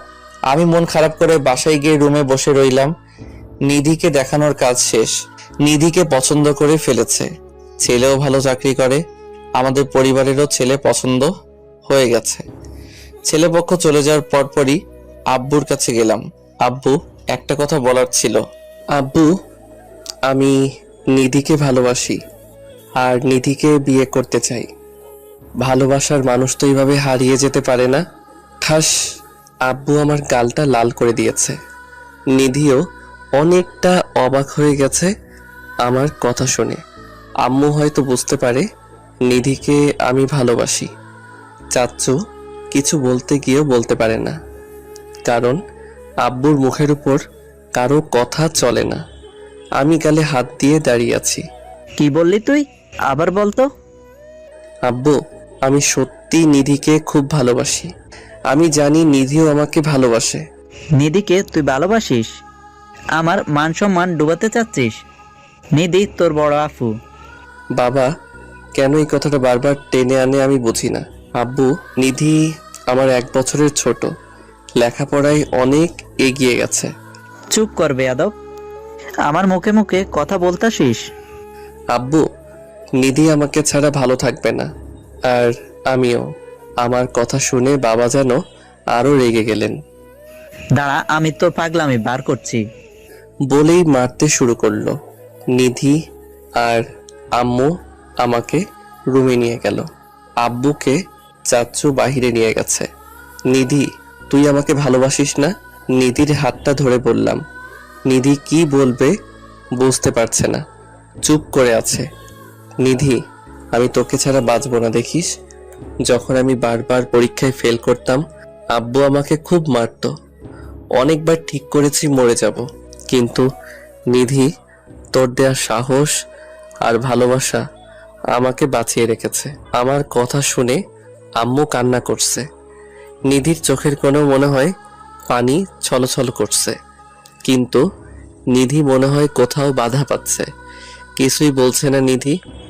আসিফ বাবা, আমি জানি নিধিকে তুই অনেক ভালোবাসিস, নিধির সাথে তুই ভালো থাকবি, কিন্তু তোর আব্বুর মুখের উপর কথা বলার সাহস তো আমাদের কারোরই নেই।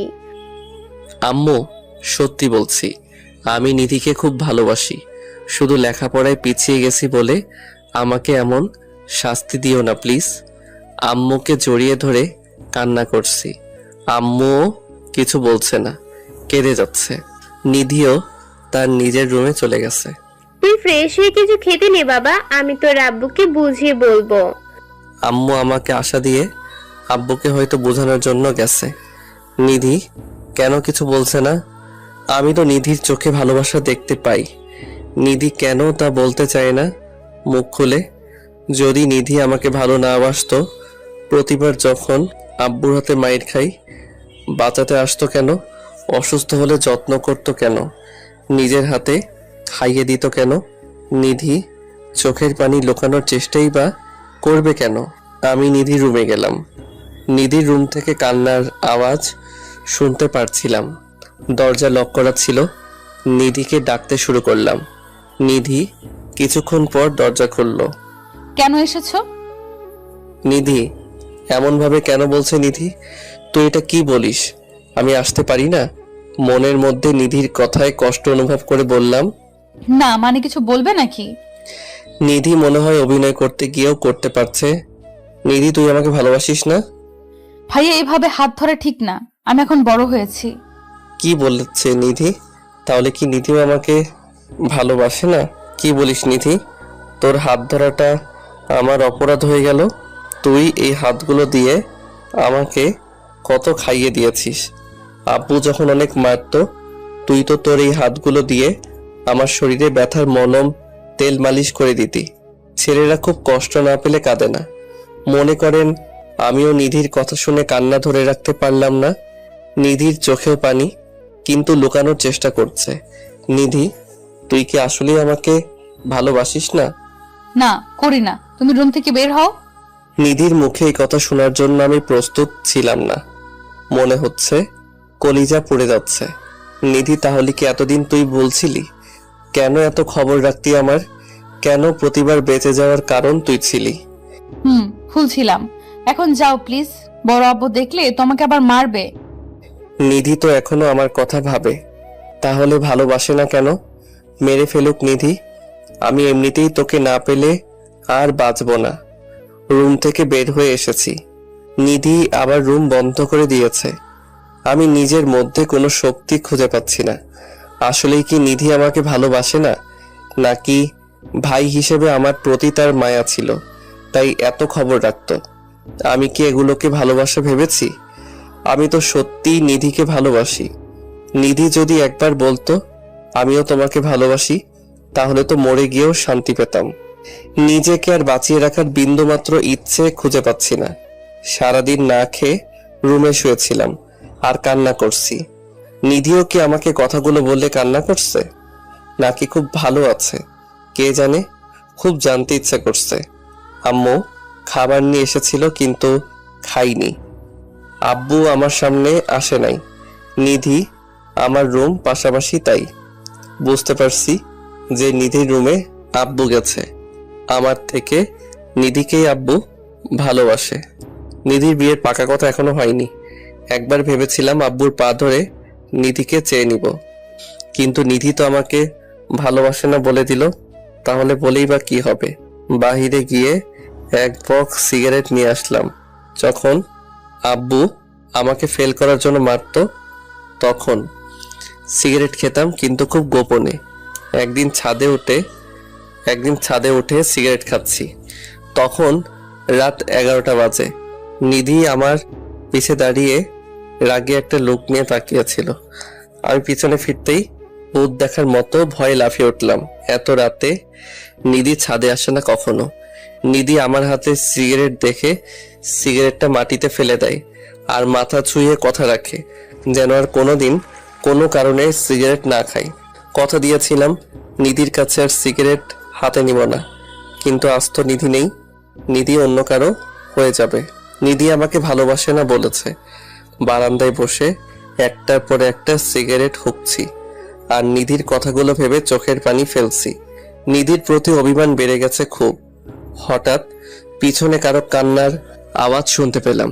পিছনে তাকিয়ে দেখি নিধি কান্না করছে। নিধি, কাঁদছিস কেন তুই? তুমি নিজেকে কেন কষ্ট দিচ্ছ?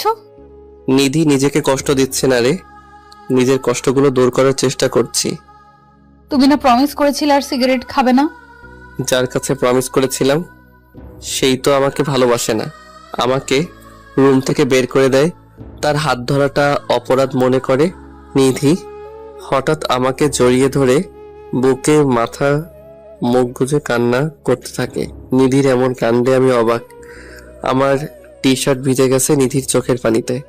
নিধি, আমাকে জড়িয়ে ধরিস না, তুই অনেক বড় হয়েছিস। ভাইয়া, আমি তোমাকে খুব ভালোবাসি, কিন্তু বড় আব্বুর মুখের উপর কিছু বলতে পারবো না। তুমি নিজেকে এইভাবে কষ্ট দিও না। তুমি আসার পর থেকে কিচ্ছু খাওনি, প্লিজ খেয়ে নাও। আমি তোমার কষ্ট সহ্য করতে পারছি না। নিধি এখনো জড়িয়ে ধরে কেঁদে কেঁদে বলে যাচ্ছে, আমি জানতাম নিধি তুই আমাকে খুব ভালোবাসিস। ওই সময় তোর কথাগুলো কেমন মিথ্যা মিথ্যা মনে হচ্ছিল। চল আব্বুর কাছে যাই, আমরা দুজনকে ভিক্ষা চেয়ে নিব। নিধিকে টান দিলাম আব্বুর কাছে যাবার জন্য। না ভাইয়া, আমি পারবো না। বড় আব্বু আমাকে কসম দিয়েছে। নিধি আমাকে টেনে ধরলো। কি কসম করিয়েছে? বলেছে আমি যদি তোমাকে ভালোবাসি তারপরও যেন ভুলে যাই, কারণ ছেলে পক্ষকে কথা দিয়ে ফেলেছে যেন সম্মান না নষ্ট করি। আর যদি আমার মুখে তোমার ভালোবাসার কথা শুনে, তাহলে চিরদিনের জন্য বড় আব্বুর সাথে সম্পর্ক শেষ। কি বলিস নিধি? আচ্ছা আমি একাই যাব। আব্বু খাবার টেবিলে বসে আছে, হয়তো নিধিকে আমাকে নিয়ে যাওয়ার জন্য পাঠিয়েছে। নিধি আমার পিছন পিছন আসছে, চোখে কান্নার ছাপ থাকলেও লুকিয়ে ফেলেছে পাক্কা অভিনেত্রীর মতো করে। আমি আব্বুর সামনে বসে পা ধরে আব্বুর কাছে নিধিকে চাইতে লাগলাম। আব্বুর আগে আমাকে এত মাইর মারে মনে হয় তারপর ও স্বাদ মিটে নাই আব্বুর। আম্মু নিধি চাচা ধরে রাখতে পারে নাই। আব্বু আবার বলেছে আমার মুখে যদি ভালোবাসার কথা শুনে তাহলে নাকি আব্বুর মরা মুখ দেখবো। আব্বুর দিকে তাকিয়ে শুধু চোখের পানি ফেলছি। নিধি আম্মু চাচ্চু চোখের পানি ফেলছে। আমি আর কিছু বললাম না, মুখের আওয়াজ বন্ধ করে দিলাম, কান্নার আওয়াজও করছি না। আম্মু আমাকে রুমে দিয়ে আসলো, খাবার এনেছিল, খাইনি। নিধি আসতে চেয়েছিল, আটকিয়ে দিয়েছে নিধিকে। আমি ঠিক করে ফেলছি আজ রাতেই মরে যাব। আমি বেঁচে থাকতে নিধিকে কারো হতে দেখতে পারবো না আব্বুর লাশ দেখতে। তাই মরে গিয়ে আব্বুর কথা রাখতে সাহায্য করব। আম্মু আবার আমার রুমে আসলো, এসে কান্নাকাটি শুরু করে দিছে। আম্মু তুমি কান্না করছো কেন? তোর আব্বুকে বোঝাতে গিয়েছিলাম, তোর আব্বু আমাকে মরা মুখ দেখার ভয় দেখিয়ে দিল। আর যেন এই কথা মুখে না আনে। আনবো না আম্মু, তুমিও আনবে না। আমরা আব্বুকে যে খুব ভালোবাসি নিজের জীবন থেকেও। আম্মুকে জড়িয়ে ধরে কান্না করতে লাগলাম। আর হয়তো এইভাবে জড়িয়ে ধরা হবে না। আসিফ বাবা, আমি তোর কষ্ট বুঝতে পারি, কারণ আমি যে মা। আমিও চাই নিধিকে সারা জীবন আমার কাছে রেখে দিতে। নিধির মতো ভালো মেয়ে আর হয় না। আম্মু আমি নিধিকে ছাড়া বাঁচবো না। আম্মুকে জড়িয়ে ধরে কান্না করছি। আসিফ, তুই আমাকে কথা দে, তুই এই কষ্টের কারণে আত্মহত্যা করার চিন্তা করবি না। নিধির বিয়ে এখনো হয়নি, আমি একটা কিছু করে ফেলবো। আম্মু আমাকে মিথ্যে আশ্বাস দিচ্ছে, কারণ আম্মু তো আব্বুর মুখের উপর কিছু বলতে পারবে না। তবে নিধির যদি অন্য কোথাও বিয়ে হয়ে যায় সেদিনই আমি একটা কিছু করে ফেলবো। আম্মু চলে যাবার আগে জোর করে আমাকে কিছু খাইয়ে গেছে। চোখ বন্ধ করে শুয়ে আছি, তখন রাত 12টা। ঘুম আসছিল না। নিধির সাথে কাটানো সময়গুলো মনে পড়ছে খুব। মোবাইলে রিং হচ্ছে, মোবাইলের দিকে তাকিয়ে দেখি অনেকগুলো কল দিয়েছে নীলা আপু আর মাইশা। আমি প্রথমে নীলা আপুকে ফোন করলাম। কি রে আসিফ, কখন থেকে কতগুলো ফোন করছি, রিসিভ করিসনি কেন? আপু বাসায় কাঁদছিল, নিধিকে দেখতে আসছিল তো। এতক্ষণ কান্না করায় কণ্ঠে কান্নার ছাপ থেকে গেছে। ভাই কি হয়েছে বল, তোর কণ্ঠ কেমন যেন লাগছে। আপু বুঝে গেছে। না আপু কিছু হয়নি, কণ্ঠ শেষের দিকে চিকন হয়ে এসেছে। ভাই তুই কাঁদছিস কেন, কি হয়েছে আমাকে বল প্লিজ। আপু নিধির বিয়ে ঠিক হয়ে গেছে।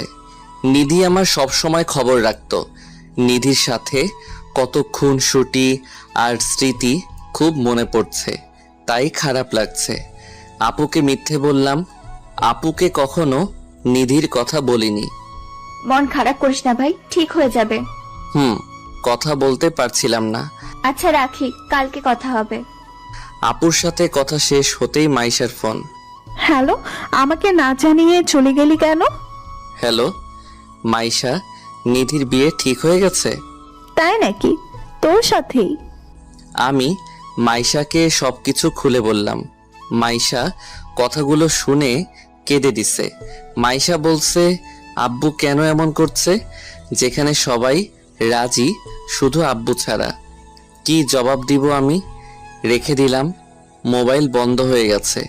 মন ভালো না, তাই চার্জ দেই না। সকালে কারো ডাকে ঘুম ভাঙলো, দেখি নীলা আপু। মাইশা আমার রুমে। আমি থমকে দাঁড়াই। স্বপ্ন দেখছি না তো? আপু তুমি? আরে মাইশা তুই কখন আসলি? নিধির কথা বলিসনি কেন আমাকে? আর তোর উপর দিয়ে এত কিছু হয়ে যাচ্ছে, আমাকে একবার বলতি। আপু বসো। নীলা বসো, আমি একটু ফ্রেশ হয়ে আসছি। আমি ফ্রেশ হতে বাথরুমে চলে গেলাম, কারণ নীলা আপুর কথার যে কোনো উত্তর আমার কাছে নাই। ফ্রেশ হয়ে আসা মাত্র নে এগুলো আগে খেয়ে নে। আপু খেতে ইচ্ছে করছে না। খা বলছি। আপুর কথায় নাস্তা করে নিয়েছি। আপু আমাকে আশ্বাস দিচ্ছে একটা কিছু করবে। মাইশা কিছু বলছে না। কি বলবে? খুঁজে পাচ্ছে না হয়তো। কাল নিধির বিয়ে, আব্বুকে মামা বোঝাতে গিয়েও পারছে না। মামাকে যে কোনোভাবে আটকে দিয়েছে। আব্বু যা বলছে তাই হবে শেষ কথা। কেউ কিছু করতে পারছে না। নীলা আপুর তো আব্বুর সামনে দাঁড়ানোর শক্তি নাই। রাত তখন 3:30। নিধির গায়ে হলুদের কাজ হয়তো এতক্ষণে শেষ হয়ে গেছে। নিধির চোখে পানি ছলছল করছে, কিন্তু মেকআপের ভয় হয়তো একটু মন খুলে কাঁদতে পারছে না। সারাক্ষণ মাইশা আমাকে ফলো করেছিল, কিন্তু আমি এইসব সহ্য করতে না পেরে বাসা থেকে বের হয়ে আসি। এখন আমি মদের আস্তানায় নেশা করছি, মনের কষ্ট দূর করার চেষ্টা। অতিরিক্ত নেশা করার কারণে রাস্তা দিয়ে বাসায় যেতে পারছি না। রাস্তায় একটা গাড়ির সাথে ধাক্কা, তারপর নিজেকে আবিষ্কার করলাম হাসপাতালে। নার্স বলে গেল আজ 3 দিন আমি এখানে। তাহলে কি নিধির বিয়ে হয়ে গেছে? ভালোই হয়েছে, জ্ঞান ছিল না, হয়তো সেই কষ্ট সহ্য করতে পারতাম না। কিছুক্ষণের মধ্যে এক ভদ্রলোক আমাকে দেখতে আসেন। শুনছি উনি নাকি আমাকে এখানে এনেছে। ওনার গাড়ির সাথে ধাক্কা খেয়েছিলাম। লোকটি আমার শরীর কেমন আছে জেনে বাসার ঠিকানা জানতে চাচ্ছে। আমি বাসায় চলে যেতে পারবো বলে সেখান থেকে বেরিয়ে আসলাম। বাসার উদ্দেশ্যে রওনা দিলাম। বাসায় যেতেই সবাই হাউমাউ করে কেঁদে যাচ্ছে। আমাকে দেখে আম্মু দৌড়ে এসে জড়িয়ে ধরে কাঁদতে শুরু করে দিছে। মাইশা, নীলা আপু, নিধিকেও দেখছি। ও নিধি মনে হয় বেড়াতে আসছে। কোথায় চলে গিয়েছিলি তুই? আব্বুর সাথে রাগ করে এভাবে হঠাৎ হারিয়ে যাবি? এই তুই ছাড়া আমাদের আর কে আছে বল? তোমাকে ছাড়া কোথায় যাব মা? তবে নিধিকে নিজের চোখের সামনে থেকে বিয়ে হতে দেখতে পারবো না, তাই বাসা থেকে চলে গেছিলাম। আম্মুকে বুঝিয়ে বললাম। আমাকে বলে যেতি। আব্বু কই? আব্বুকে দেখছি না। তোকে আজ 3 দিন ধরে খুঁজে যাচ্ছে। রাতে বাসায় আসে, সকালে খুঁজতে বের হয়, সাথে তোর মামা চাচাও। আম্মুর কথা শুনে মনের ভিতর কেমন আনন্দ অনুভব করছি। অভিমানটা অনেক কমে গেছে। আব্বুকে ফোন দিয়ে আমি এসেছি বলো। নিধি আমার দিকে তাকিয়ে আছে। চেহারার একই অবস্থা। হয়তো আমার জন্য অনেক কেঁদেছে। কেঁদে কি হবে? আব্বু যা বলছে তাই হয়েছে। ভালো থাকিস নিধি, তোকে দেখলে বুকের ভিতর দহন হয়। মনে মনে বলে গেলাম। নীলা আপু আমাকে একটা চট দিয়ে জড়িয়ে ধরে কান্না করতে লাগলো। আপুকে সামলে নিয়েছি, কিন্তু আপু অনেক বকা দিচ্ছে। কেন এমন করছি? ভালোবাসা কি সব নাকি? মাইশাও মনে হয় কেঁদেছে। আম্মু, নীলা আপুদের চোখের কোটা ফুলে আছে। নিধি দরজার সাথে হেলান দিয়ে দাঁড়িয়ে আছে। পরিপাটি থাকা মেয়েটাকে কেমন নাজেহাল অবস্থায় দেখা যাচ্ছে। নিধি, কেমন আছিস? তোর বর কেমন আছে? বলতে দেরি নিধি আমাকে জড়িয়ে ধরে কান্না করছে, আর ছাড়তে চাচ্ছে না। নিধি ছাড়, তুই অন্য কারো বউ, তোর বর দেখলে খারাপ ভাববে। নিধিকে তারপরও সরানো যাচ্ছে না। কেঁদে কেঁদে বলছে, আমি কারোর বউ না, আমি শুধু তোমার। নিধির কথা শুনে থমকে যাই। কি বলছে এসব নিধি? কি বলিস নিধি? তোর বিয়ে হয়নি? নিধিকে বললাম। নিধিকে ছাড়িয়ে নিয়ে আম্মুর কাছে গেলাম। আম্মু, নিধি কি সত্যি বলছে নিধির বিয়ে হয়নি? আমার যে কি আনন্দ লাগছে, তার উপর হাজারো প্রশ্ন জমে আছে। না, রুমে আয় বলছি। আম্মু আমাকে রুমে নিয়ে গেল আর বলতে শুরু করলো, গায়ে হলুদের দিন তুই যখন উদাও হয়ে গেলি, আমরা নিধিকে না জানিয়ে তোকে খুঁজতে লাগলাম। সে রাতে তোকে খুঁজে পাচ্ছিলাম না, কিন্তু এটা বুঝে ফেলছি তুই কিছু একটা করে ফেলবি। সারা রাত তোকে খুঁজে পাইনি। বাসায় সবাই কান্না করছে, কিন্তু তোর আব্বুর জন্য কেউ আওয়াজ করেও কাঁদতে পারছে না। বিয়ের দিন নিধির কাছ থেকে যেন তোর চলে যাওয়ার কথা জেনে যায়। তারপর থেকে নিধির পাগলামি শুরু। নিধি শুধু তোকে ফিরে পেতে চায়। তোর আব্বুকে নিধি তোকে হারানোর ভুল গুলো ধরিয়ে দেয়। নিধি তোকে ভালোবাসে সে কথা সবার সামনে বলে। বিয়ে ভেঙে যায়। তোর আব্বু নিজের সাথে অনেক যুদ্ধ করে, বুঝতে পারছে যে সে কি ভুল করেছে। তোর আব্বু কেঁদে কেঁদে বলতে লাগলো, আজ আমার সুখের জন্য আমার ছেলেটাকে হারাতে হচ্ছে। কে জানে কোথায় আছে এখন। সেই থেকে তোকে খুঁজে যাচ্ছে, আর নিধি শুধু ভালোবাসা হারানোর ভয়ে কেঁদে যাচ্ছে। এই 2 দিন খায়নি কিচ্ছু। আম্মুর কথা শুনে চোখের পানি শুধু পড়ে যাচ্ছে। এবার তাহলে ভালোবাসার মানুষটাকে পাবো। আমি নিধির কাছে গেলাম। নিধি এদিকে আয়। নিধিকে ডাক দিলাম। নিধি আমার খুব কাছে, তোর ভালোবাসার কাছে আমি হেরে গেলাম রে নিধি। নিধিকে জড়িয়ে ধরে, কাঁদিস না নিধি, আব্বু আমাদের মেনে নিবে। ফ্রেশ হয়ে কিছু খেয়ে নে। নিধিকে মাইশা নিয়ে গেল আর ঠিক হয়ে গেছে এসব বলে বোঝাতে লাগলো। আব্বু, মামা, চাচ্চু আমার খবর পেয়ে বাসায় চলে আসলো। আমাকে দেখে আব্বু কিছু না বলেই জড়িয়ে ধরেছে। মাফ করে দে আসিফ, নিধি তোরই হবে। আব্বু আমাকে সবকিছু ভুলে যেতে বলেছে। কালই আমাদের বিয়ে হবে। ফ্রেশ হয়ে সকলে একসাথে খাওয়া দাওয়া করে আব্বুকে ডেকে বললাম, আব্বু আমার লেখাপড়া শেষ হয়নি, নিধিরও শেষ হয়নি, তাই বলছি কি বলতে চাস? মানে আমিও লেখাপড়া শেষ করি, নিধিও শেষ করুক, তারপর না হয় বিয়ে করব। আমার চিন্তা চেতনা দেখে আব্বু অনেক খুশি। এখন বিয়ে করলে কি হবে? এখন বিয়ে করলে আমি মামার ওখান থেকে পড়তে পারবো না, আর নিধি তো অন্য কোথাও থাকছে না, আমাদের বাসাতেই থাকছে। সমস্যা নাই। আমার কথা আব্বু সম্মতি জানালো। আমি চাই না বিয়ে করে নিধির স্বপ্ন নষ্ট হয়ে যাক, কারণ নিধির স্বপ্ন আমি সব কিছুই জানি। আমরা দুজন দুজনকে সবসময় পাশে চাই, একজন বন্ধুর মতো। শুধু শুধু অসময়ে বিয়ে করার কি দরকার? সবাই খুব খুশি হয়েছে আমার সিদ্ধান্তে। নিধিও অনেক খুশি। ফার্স্ট ইয়ারের পরীক্ষার বেশি দিন নাই, তাই আমাকে ঢাকা চলে যেতে হবে।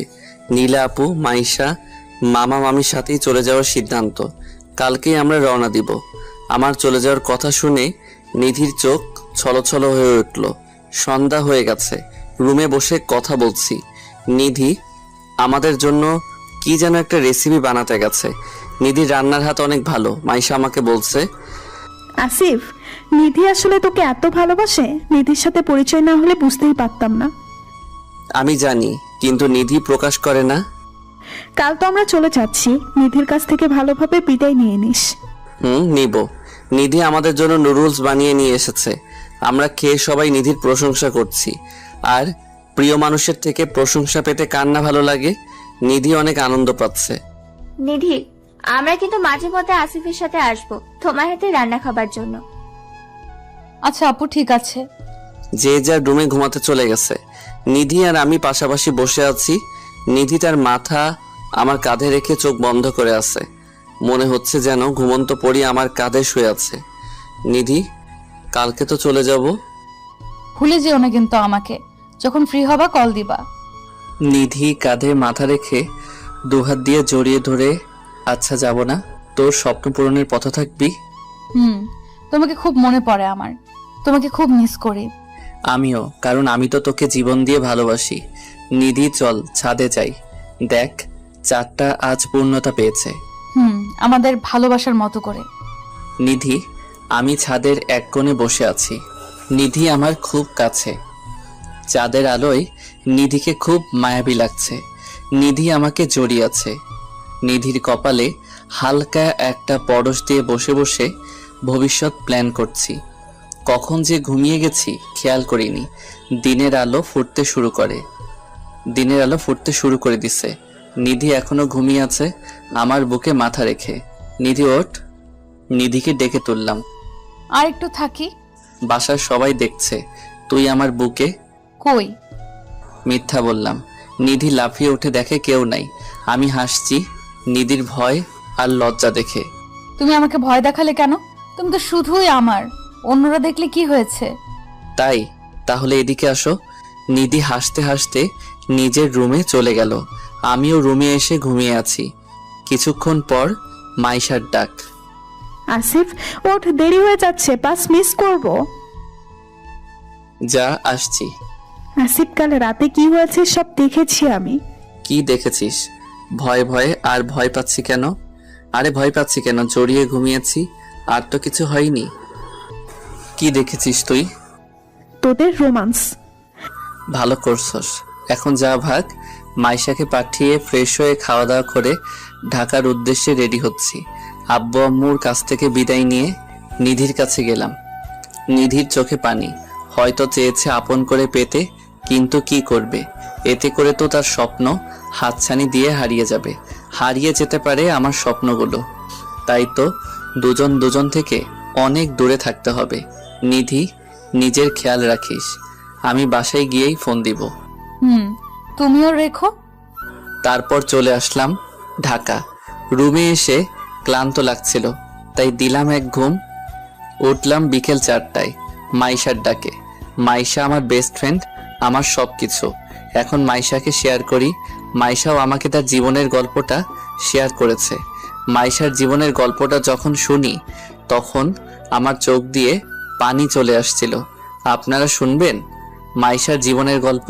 তাহলে কমেন্ট বক্সে জানাবেন। আসিফ ওঠ, তিথি সাদিয়া এসেছে। রুমে আসতে বল যা।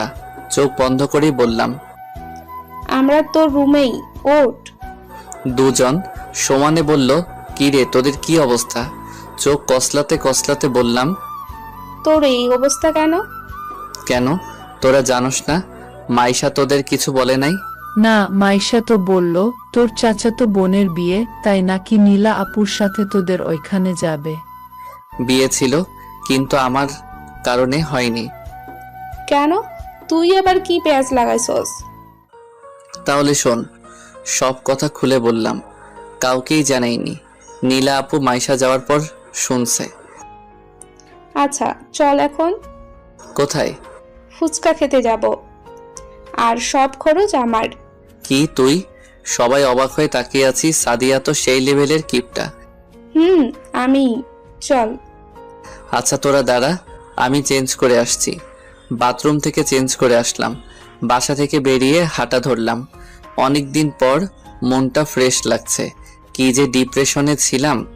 সাদিয়া তিথি অনেক দুষ্টু, সব সময় খোঁচা দিয়ে কথা বলে। ফুচকা দোকানের কাছে এসে দেখি সাদিয়ার বয়ফ্রেন্ড বসা। তাহলে এই পুলার টাকা হাতানোর জন্য আসছে? হাই সাইফুল, সরি দেরি হয়ে গেল।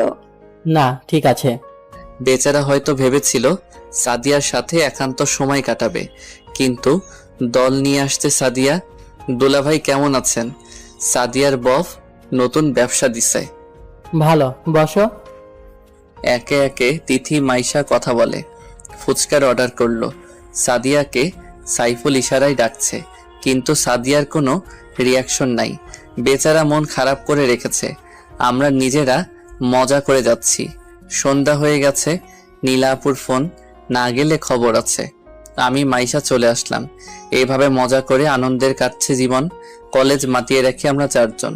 কেউ কিছু বলার সাহস নাই। ইন্টার সেকেন্ড ইয়ার আমরা। মাইশার বিয়ে দেখছে মাইশার আব্বু, কিন্তু মাইশা বিয়ে করবে না। কি করবে? আমার কাছে বুদ্ধি চাইছে। যেভাবেই হোক বিয়ে ভাঙতে হবে। আমি কিছু বলতে পারি নাই। কিছুক্ষণ আগে মাইশা আমাকে তাদের বাসায় যেতে বলছে। বাসায় যাওয়ার পর পড়লাম এক চরম বিপদে। মাইশা বিয়ে ভাঙার জন্য আমার সাথে রিলেশনে আছে বলে দিছে। আসিফ, আমরা তো জানতাম তোমরা খুব ভালো বন্ধু। জি আঙ্কেল, আমিও তাই জানতাম। ভয় পেও না, তুমি তো ভালো ছেলে। তোমার আব্বুর সাথে আমি কথা বলতে চাই। আমি মাইশার দিকে রাগ নিয়ে তাকাইছি। মাইশা আমাকে কিছু একটা করতে বলতেছে। আঙ্কেল, মোবাইলটা বাসায় রেখে আসছি। সমস্যা নেই, মাসের কাছে দিয়ে দাও। আমি মিথ্যা বললাম। আঙ্কেল উঠে চলে গেছে নিজ রুমে। আমি সোজা গিয়ে মাইশাকে বললাম, আমি পারবো না, আমি সব বলে দিব। নিধি শুনলে কষ্ট পাবে। তোর কিছু করতে হবে না, আমি নিজেই করব। মাইশা এটা কি হলো? আমি পারবো না তোকে বিয়ে করতে। তোকে বিয়ে করতে কইছে কে? তাহলে আঙ্কেলকে আমাকে বিয়ে করবি বললি কেন? আমাদের নাকি প্রেমের সম্পর্ক। আরে বোকা, আব্বু আমার জন্য ছেলে দেখছে।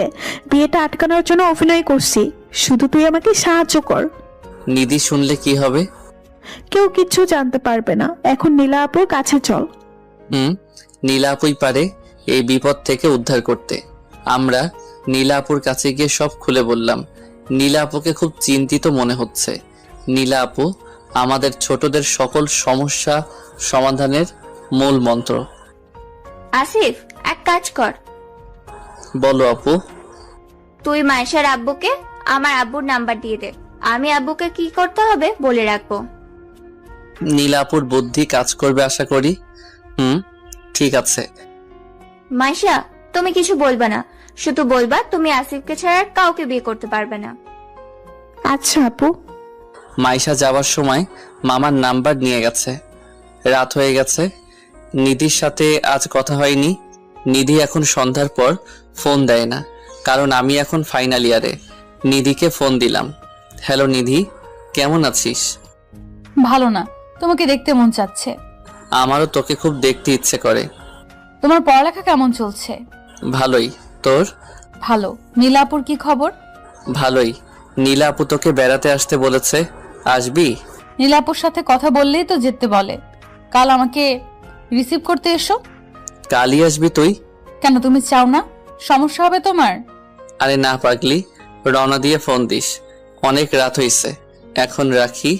বাই। বাই। এটা কি হলো? কাল যদি নিধি এসে মাইশার কাণ্ড দেখে তাহলে তো নিধি অনেক কষ্ট পাবে, আর এই কথা আব্বু শুনলে তো আমাকে মেরেই ফেলবে। আর নিধিকে আসতে মানাও করতে পারবো, কারণ নিধি কোথাও যেতে চায় না। অনেক জোর করে নীলা আপু রাজি করিয়েছে। নীলা আপুর হেল্প দরকার এখন। নীলা আপুর রুমের সামনে ডাকতে শুরু করলাম। নীলা আপু, দরজা খুলো, কথা আছে। কি কথা? নীলা আপু দরজা খুলে, আপু নিধি নাকি কাল এখানে আসছে। ও, তোকে তো বলাই হয়নি। নিধিকে অনেক বলে রাজি করিয়েছি। আপু, মাইশার ব্যাপারটা জানলে? নিধি কিছুই বুঝতে পারবে না। তাই যেন হয়। রুমে গিয়ে ঘুমাতে গেলাম, কিন্তু ঘুম আসছে না। চোখ বন্ধ করলেই পেছনে বাঁশ আর হারিকেন দেখতে পাই। সকাল হয়ে গেছে। মাইশা ফোন দিছে তাড়াতাড়ি যেন তাদের বাসায় যাই। আল্লাহ জানে কি বিপদে পড়ি। বাঁচাবে কে? আসসালামু আলাইকুম আঙ্কেল। ওয়ালাইকুম আসসালাম, বসো। জি। তোমার আব্বুর সাথে কথা হয়েছে আমার, সে বিয়েতে রাজি, কিন্তু কতগুলো শর্ত দিছে। কি বলেছে? এখন বিয়েটি হবে না, তোমাকে চাকরি পেতে হবে। আমিও এটাই চিন্তা করছি। এখন মাইশাকে বিয়ে না দেওয়াটাই ভালো। তোমরা ভালোভাবে লেখাপড়া করো, সময় হলে আমরা বিয়ের দিন তারিখ ঠিক করে বিয়ে করে দেব। আঙ্কেলের কথা শুনে ভালোই লাগছে। মাইশা মনে মনে অনেক খুশি। মামা তো পাক্কা খেলোয়াড়, ভালোভাবেই খেলেছে। তাহলে মাইশা আমাকে নিয়ে গেল রেস্টুরেন্টে ট্রিট দেওয়ার জন্য। আমিও সকালের নাস্তা বিরিয়ানি দিয়ে শুরু করছি, কারণ এটা আমার খুব ফেভারিট তো তাই। নিধির ফোন। হ্যালো নিধি, কই তুই? এই তো চলে এসেছি, 10 মিনিট লাগবে। তুমি বাস স্ট্যান্ডে তো?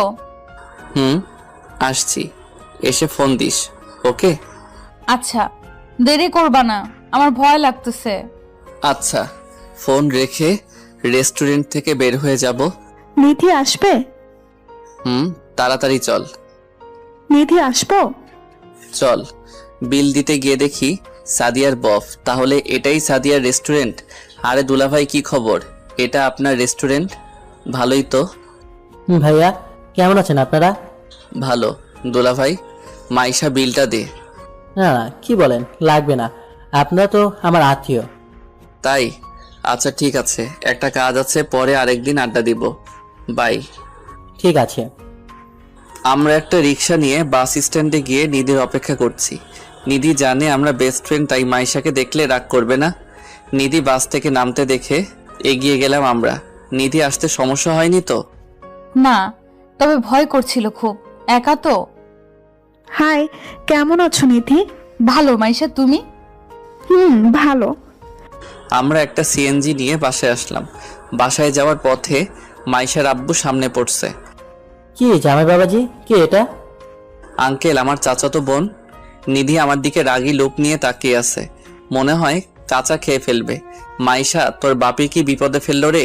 আচ্ছা যাও, উপরে যাও, আমি একটু ঘুরে আসি। আমরা উপরে উঠতেছি।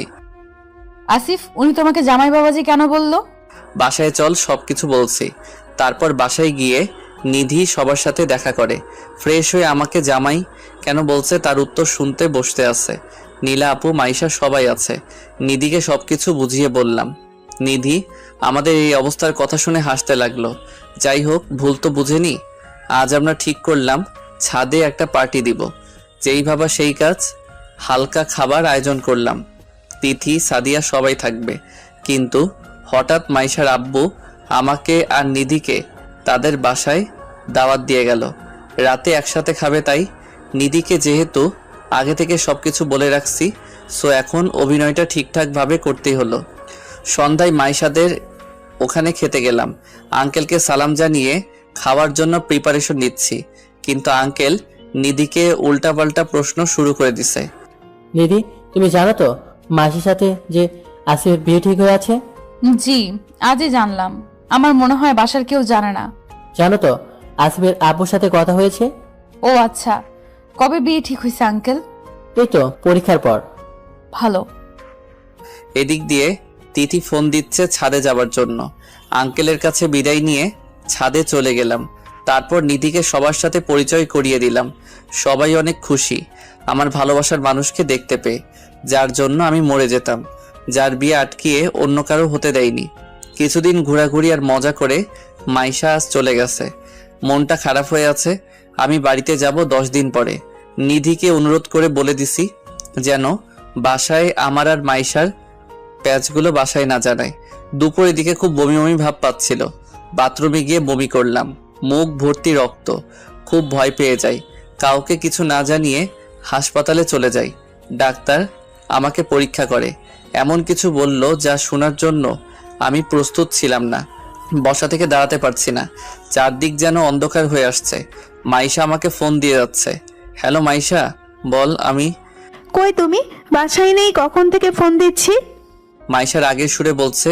কেন, কি হয়েছে? নিজেকে কন্ট্রোল রেখে বলছি। রাফি ফোন করেছে। ফোন করলে কথা বল। বলছি তো, রাফি আমাকে আবার ফিরে পেতে চাই। এত কিছুর পরও তুই ফিরে যাবি? আমি হাসপাতালে থেকে বের হচ্ছি আর হাঁটছি। দেখা করতে বলছে, চলো যাই। আমি একটা কাজে আছি, তুই যা। আমি ফোনটা রেখে দেই। রাফি হলো মাইশার খালাতো ভাই। আমার সাথে মাইশার পরিচয় হওয়ার আগেই রাফির সাথে রিলেশন ছিল মাইশার। আমার সাথে যখন মাইশার বন্ধুত্ব হয় তখন থেকে মাইশা আঠার মতো লেগে আছে। আমি মাইশাকে প্রথমে এড়িয়ে চললেও পরে মাইশাকে রেসপন্স দিতে শুরু করি। একসাথে কলেজ যাওয়া, বাসায় আসা, ঘুরতে যাওয়া, বিভিন্ন ট্যুরে যাওয়া, আরও কত কি। আমার মনে হয়েছিল দুটি দেহে একটি প্রাণ। কেউ কাউকে ছাড়া কিছু বুঝতাম না। রাফির সাথে সময় কাটানোর থেকে মাইশা আমার সাথেই বেশি সময় কাটাতো। তাই তো মাইশাকে ভুল বুঝতে শুরু করে রাফি। একদিন রাফি আমাদের একসাথে ফুচকা খেতে দেখে। তখন সে এসে মাইশাকে যা তা বলে অপমান করে। মাইশা সেদিন অনেক কাঁদে। রাফি ভেবে নিয়েছিল আমার আর মাইশার প্রেম চলছে। আমি রাফিকে বোঝাতে চাই, কিন্তু রাফি আমাকে একটা চড় মারে। কিন্তু আমি হাল ছাড়িনি। প্রতিনিয়ত রাফিকে বোঝানোর চেষ্টা করেছি। সেদিন ফুচকার দোকান থেকে মাইশা কাঁদতে কাঁদতে বাসায় ফিরে, আর রাফির সাথে যোগাযোগ রাখে নাই। কিন্তু মাইশা বলেছিল রাফিকে নিয়ে তার জড়িয়ে থাকা কষ্টের কথা। মাইশা তখন 9ম শ্রেণীতে পড়তো, আর রাফি HSC দিবে। মাইশাকে রাফি প্রপোজ করে ফেলে। মাইশা তখন ভালো করে বুঝতেও শিখেনি। মাইশার রাফিকে অনেক ভালো লাগতো। স্মার্ট, ভদ্র ছেলে রাফি। 1 বছর তাদের প্রেম ভালোই চলে যায়। রাফিও সেই পরীক্ষায় ফেল করে বসে। রাফির বাসায় চলে বিশ্বযুদ্ধ। রাফির মা ছিল অনেক রাগী। যেভাবেই মাইশার সাথে রাফির সম্পর্ক জেনে যায় মাইশার বড় খালা। রাফি ছিল অনেক বড়লোক বাপের ছেলে, মাইশাদের থেকেও অনেক গুণ। রাফির মা ব্যাপারটা জেনে রাফির ফেল হওয়ার পেছনে মাইশাকে দোষারোপ করতে থাকে। সোজা চলে আসে মাইশাদের বাসায়। মাইশার আব্বু রাফির মাকে অনেক সম্মান করে, বড় বোন বলে কথা। রাফির মা এসে মাইশার আব্বুকে নানাভাবে অপমান করে। মেয়েকে দিয়ে সম্পদ হাতানোর কথাও বলে রাফির মা। মাইশাকে তো বাজে মেয়ে, এই মেয়ে, সেই মেয়ে বলে যায়। সেই দিন থেকে মাইশার বাবা ও তার খালার সম্পর্ক শেষ হয়ে যায়। মাইশাকে মাইশার আব্বু অনেক মারে। যাকে কোনোদিন গায়ে হাত তুলে দেখে নাই, সেই মাইশাকে অনেক মেরে নিজের অপমান ঢাকতে চেয়েছে। মাইশা সেদিন অনেক কাঁদে। মাইশা এত কিছু বুঝতো না, শুধু মাঝে মাঝে ফোনে কথা হতো আর রাতে মেসেজ। মাইশা সিদ্ধান্ত নেয় যে সে আত্মহত্যা করবে, কিন্তু নীলা আপুর জন্য সে এটা করতে পারে নাই। ডিপ্রেশনে ছিল মাইশা অনেকদিন। তবে রাফি সবসময় মাইশার খবর রাখতো। মাইশা প্রথমে যোগাযোগ রাখতে চায়নি, তবে রাফি মাপ চায় তার আম্মুর ব্যবহারের জন্য। এরপর থেকে তাদের কথা হতো খুব গোপনে, তবে দেখা করিনি একান্তভাবে। মাঝে মাঝে মাইশার স্কুলের সামনে দাঁড়িয়ে থাকতো রাফি, কথা হতো কিছু। মাইশা যখন কলেজে উঠে তখন আমার সাথে পরিচয়। মাইশার আর কোনো ছেলে ফ্রেন্ড নাই আমি ছাড়া। মাইশা সবকিছু শেয়ার করেছিল, শুধু রাফির সাথে হওয়া সম্পর্ক ছাড়া। আমি রাফিকে চিনতাম না। সেদিন যখন মাইশার সাথে ফুচকা খেতে যাই, সেদিন সবকিছু জানতে পারলাম। মাইশাকে ভুল বুঝে রাফি ব্রেকআপ করে নেয়। আমি রাফিকে অনেক বুঝিয়ে আসল সত্যটা বলি। রাফি হয়তো আজ তার ভুল বুঝতে পেরেছে, তাই দেখা করতে চাই। মাইশা আমাকে যেতে বললেও আমার তো মরণ ব্যাধি ধরেছে। বিকেলের দিকে কাউকে কিছু না জানিয়ে অন্ধকার রুমে শুয়ে আছি আর নিজেকে প্রশ্ন করছি, আর কয়েকদিন হয়তো যে কোনো সময় এই অন্ধকারকে আপন করে নিতে হবে। আর আম্মু, আব্বু, নিধি, মাইশা, নীলা আপু, মামা সবার ভালোবাসা খুব মনে পড়ছে। তাদেরকে কিভাবে জানাবো আমার ব্লাড ক্যান্সার? অন্ধকারকে খুব আপন মনে হচ্ছে। খুব ডিপ্রেশনে চলে যাই। কিভাবে বলবো নিধিকে যে আমাকে এত ভালোবাসে? নিধি কি খুব সহজে মেনে নিতে পারবে? পারবে আমার আম্মু মেনে নিতে? তাহলে কি আমি এটা গোপন রাখবো? ঠিক করলাম বিষয়টা গোপন রাখবো, কাউকে কিছু বুঝতে দিব না।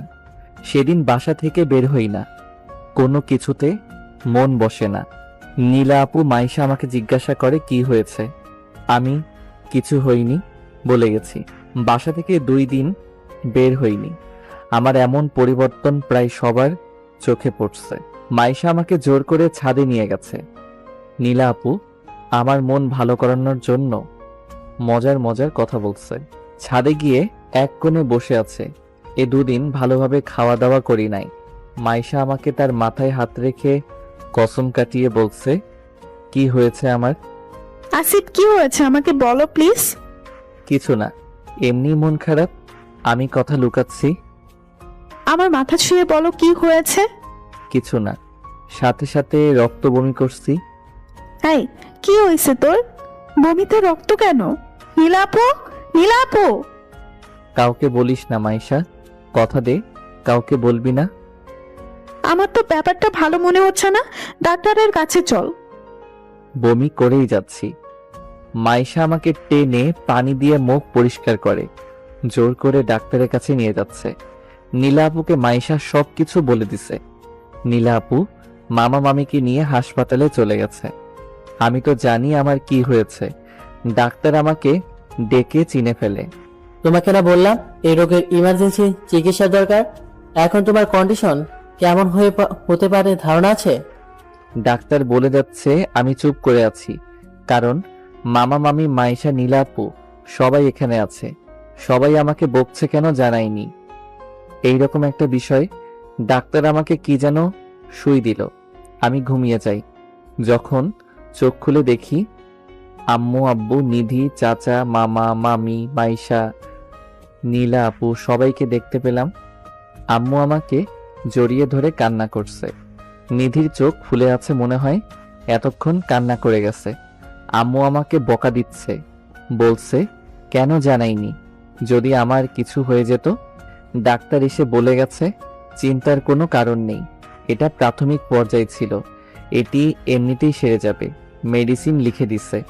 শুনছি 3 দিন পর নাকি জ্ঞান ফিরেছে। তাহলে 3 দিন কি হয়েছিল আমার সাথে? প্রশ্ন থেকেই যায়। আমাকে সোজা আমাদের বাসায় নিয়ে আসা হয়। আমার মনে হয় অপারেশন হয়েছে। বুকের কাছে কাটা দেখা যাচ্ছে। নিধি আমাকে সেবা যত্ন করে ভালো করে তুলেছে। মাইশা, নীলা আপু আমাকে মাঝে মাঝে দেখতে আসতো। আমার এইচএসসি ফাইনাল পরীক্ষা আর মাত্র 23 দিন। আমি তো এখন প্রায় সুস্থ। আমি আবার ঢাকা যেতে হবে, সেখানে আমাকে অসুবিধে হবে না। নীলা আপু, মাইশা তো আছেই। বাসা থেকে বিদায় নিয়ে চলে আসলাম ঢাকায়। আমাকে দেখার জন্য অনেক বন্ধু বান্ধবী আসছে। কাল থেকে কলেজ যাব, কোচিং করতে হবে।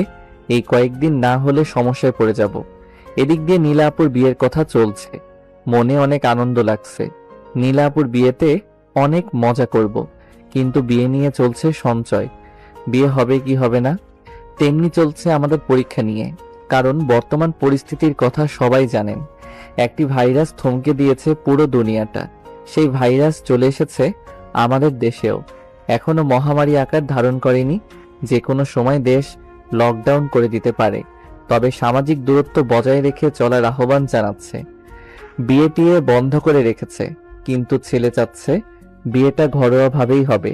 মামাও রাজি, তাই বিয়েটা ঘরোয়াভাবে হওয়ার সিদ্ধান্ত নেওয়া হলো। পরীক্ষার আছে 5 দিন। শিক্ষামন্ত্রী বলেছে আপাতত পরীক্ষা স্থগিত। আপুর বিয়ে আজ হয়ে যাবে। ছেলের পরিবার মামার পরিবারের অনেক ভালো সম্পর্ক, তেমনি নীলা আপু ও ছেলের সম্পর্ক বন্ধুত্বের। শুনছি ওদের রিলেশন আছে। যেইভাবেই হোক খুব গোপনে বিয়েটা হয়ে গেছে। আপুকে বিদায় দিতে গিয়ে হাউমাউ করে কেঁদে উঠলাম। কারণ নীলা আপু আমাকে নিজের ভাইয়ের মতো আদর ভালোবাসা দিয়েছে। আপুর অভাব পূরণ করেছে, সব বিপদে পাশে থেকেছে। আপুকে জড়িয়ে ধরে কান্না করছিলাম, আপুও কান্না করছে। আপু আমাকে আদর করে নিজের খেয়াল রাখতে বলে চলে যায়। আমি ছাদে বসে কাঁদছি। আপুর কথা খুব মনে পড়ছে। এভাবেই প্রতিটি মেয়েকে তাদের নিজের পরিচিত ঘর ছেড়ে অন্যের ঘরে যেতে হয়। কত কষ্ট তাদের মনে। তারপরও সংসার টিকিয়ে রাখার যুদ্ধ। আবার যখন ছোটখাটো বিষয় নিয়ে শাশুড়ি ননদ দেবর কথা শোনায়, সেগুলো হয়তো কলিজা ছিঁড়ে যায়। কারণ প্রত্যেকটা মেয়ে তার বাবা মার কাছে রাজকন্যা। আমাদের ছেলেদের কি করা উচিত? মেয়েদের এই ত্যাগগুলোকে ভালোবাসায় ভুলিয়ে দেওয়া। মানুষ মাত্রই ভুল, সেই ভুলগুলোকে পিছন থেকে নয় সামনে থেকে শুধরিয়ে দেওয়া।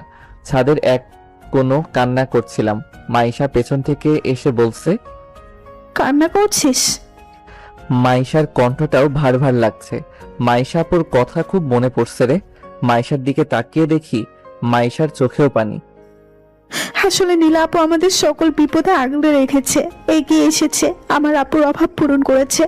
আপুর জন্য আমার অমন কেন করছে?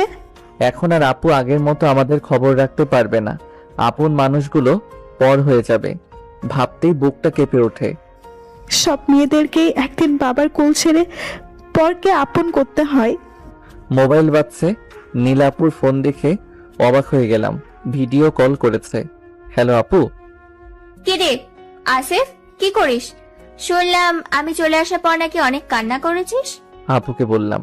নীলা আপু সাজানো রুম থেকে বলছে আপুর চোখগুলো ফুলে আছে। কে বলেছে আপু? আমি মাইশার সাথে ছাদে এসে কথা বলছি, কিন্তু আপুকে দেখে চোখের পানি লুকাতে পারলাম না। ওই কাঁদবি না, আমি কালই চলে আসবো। দুলাভাই কই? এখানেই আছে, দেই কথা বল। হাই দুলাভাই, কেমন আছেন? ভালো, তোমরা কেমন আছো? শুনলাম আপুর জন্য নাকি কান্না করছো। আপুকে খুব ভালোবাসি, আপুকে কষ্ট দিবেন না প্লিজ। ঠিক আছে, তোমরা কেঁদো না, কালই দেখা হবে তোমাদের সাথে। আচ্ছা আপু, রেখে দেই, কাল কথা হবে। আমি মাইশা অনেক রাত হওয়াতে বাসায় চলে আসলাম। আপনাদের বলা হয়নি মাইশার সাথে রাফির রিলেশনটা আবার জোড়া লেগেছে, কিন্তু মাইশার শর্ত ছিল আমার সাথে সারা জীবন সম্পর্ক রেখে যাবে, কোনো বাধা দিতে পারবে না। ঘুম থেকে উঠতে অনেক দেরি হয়ে গেছে। নীলা আপুকে আনতে যেতে হবে। আপুর শ্বশুরবাড়ি তেমন দূরে না, কাছেই যেতে 10 মিনিট লাগবে। মামা আমাকে ডেকে দিলেন। মাইশা রেডি হয়ে গেছে, আমাকে রেডি হতে বললেন। ঘুম থেকে উঠে ফ্রেশ হয়ে হালকা নাস্তা করে মাইশাকে ডেকে আনতে গেলাম। আরেকটা কথা বলা হয়নি, মাইশার আব্বু কিন্তু আমাদের পুরো এলাকা পরিচয় করিয়ে দিছে। আমি মাইশাকে বিয়ে করছি। এলাকার লোকজন আমাকে জামাই জামাই বলে ডাকে। মাইশা আমি একসাথে গেলে তো অনেক পিচ্ছি এসে বলবে, আপু এইটাই কি দুলাভাই? আমি পড়ছি মাইনকার চিপায়। রাফি এই নিয়ে অনেক রাগারাগি করছে, কিন্তু এখন সবকিছু ভালোভাবেই জেনে গেছে, তাই আর কিছু বলে না। তবে মাইশার আব্বু মাইশা আর রাফির সম্পর্কের কথা জানে না। মাইশা রাফিকে এক করে একটা বড় চ্যালেঞ্জ হয়ে দাঁড়াবে। মাইশাকে ডেকে নিয়ে বেরিয়ে পড়লাম নীলা আপুর শ্বশুর বাড়ির উদ্দেশ্যে। সাজিদ কালকে আপুর সাথে গিয়েছিল। সাজিদ এবার এসএসসি দিয়েছে, কলেজে উঠবে।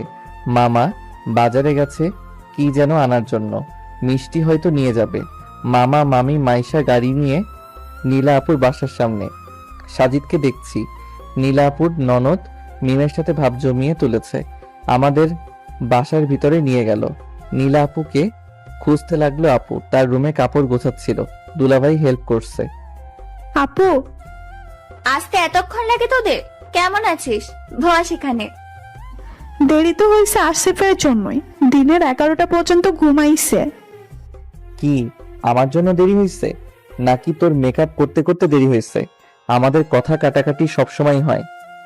আমি কই মেকআপ করলাম, আমি এমনিই সুন্দর। কি দুলাভাই, আমি সুন্দর না? নীলার থেকেও।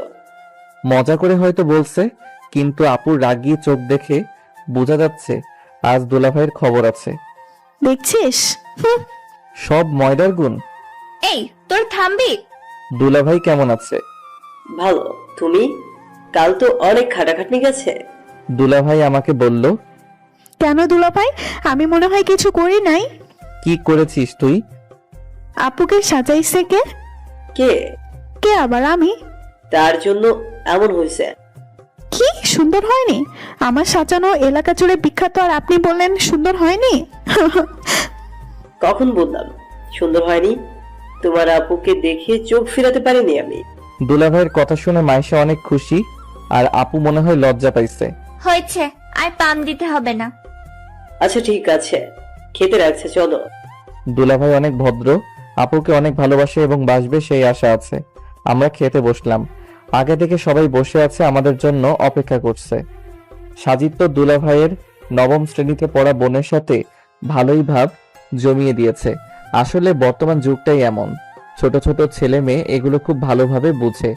যাক, দুলাভাইয়ের বোন দেখতে খারাপ না, সাজিদের সাথে মানাবে ভালো। এখানে কিছু বলবো না, আগে বাসায় যাই, তারপর সাজিদকে আমার এক্সপিরিয়েন্স দিয়ে সাজিদকে পাক্কা প্রেমিক বানিয়ে দিব। খাওয়া শেষ করে বাসার দিকে রওনা দিচ্ছি। আপুর ননদ আসছে আমাদের সাথে। সাজিদ তো দেখি মহা খুশি, মনে তাহলে লাড্ডু ফুটছে। সাজিদকে ডেকে, সাজিদ সব দেখছি কিন্তু। ভাইয়া কাউকে বলিও না প্লিজ, আমাদের প্রেমটা করিয়ে দাও না প্লিজ। সাজিদ আমাকে অনুরোধ করে বলছে, সমস্যা নাই, তুই শুধু আমার কথা মতো কাজ করবি, নীলা আপুকে আমি বুঝাবো। আচ্ছা ভাইয়া, তাই হবে। আচ্ছা আগে বাসায় চল। বাসায় এসে পড়েছি। আমি মালামাল কিছুটা বহন করে নিচ্ছি, সাজিদকে ছেড়ে দিচ্ছি আপুর ছোট কিউট ননদের সাথে। বাসায় এসে পড়ছি।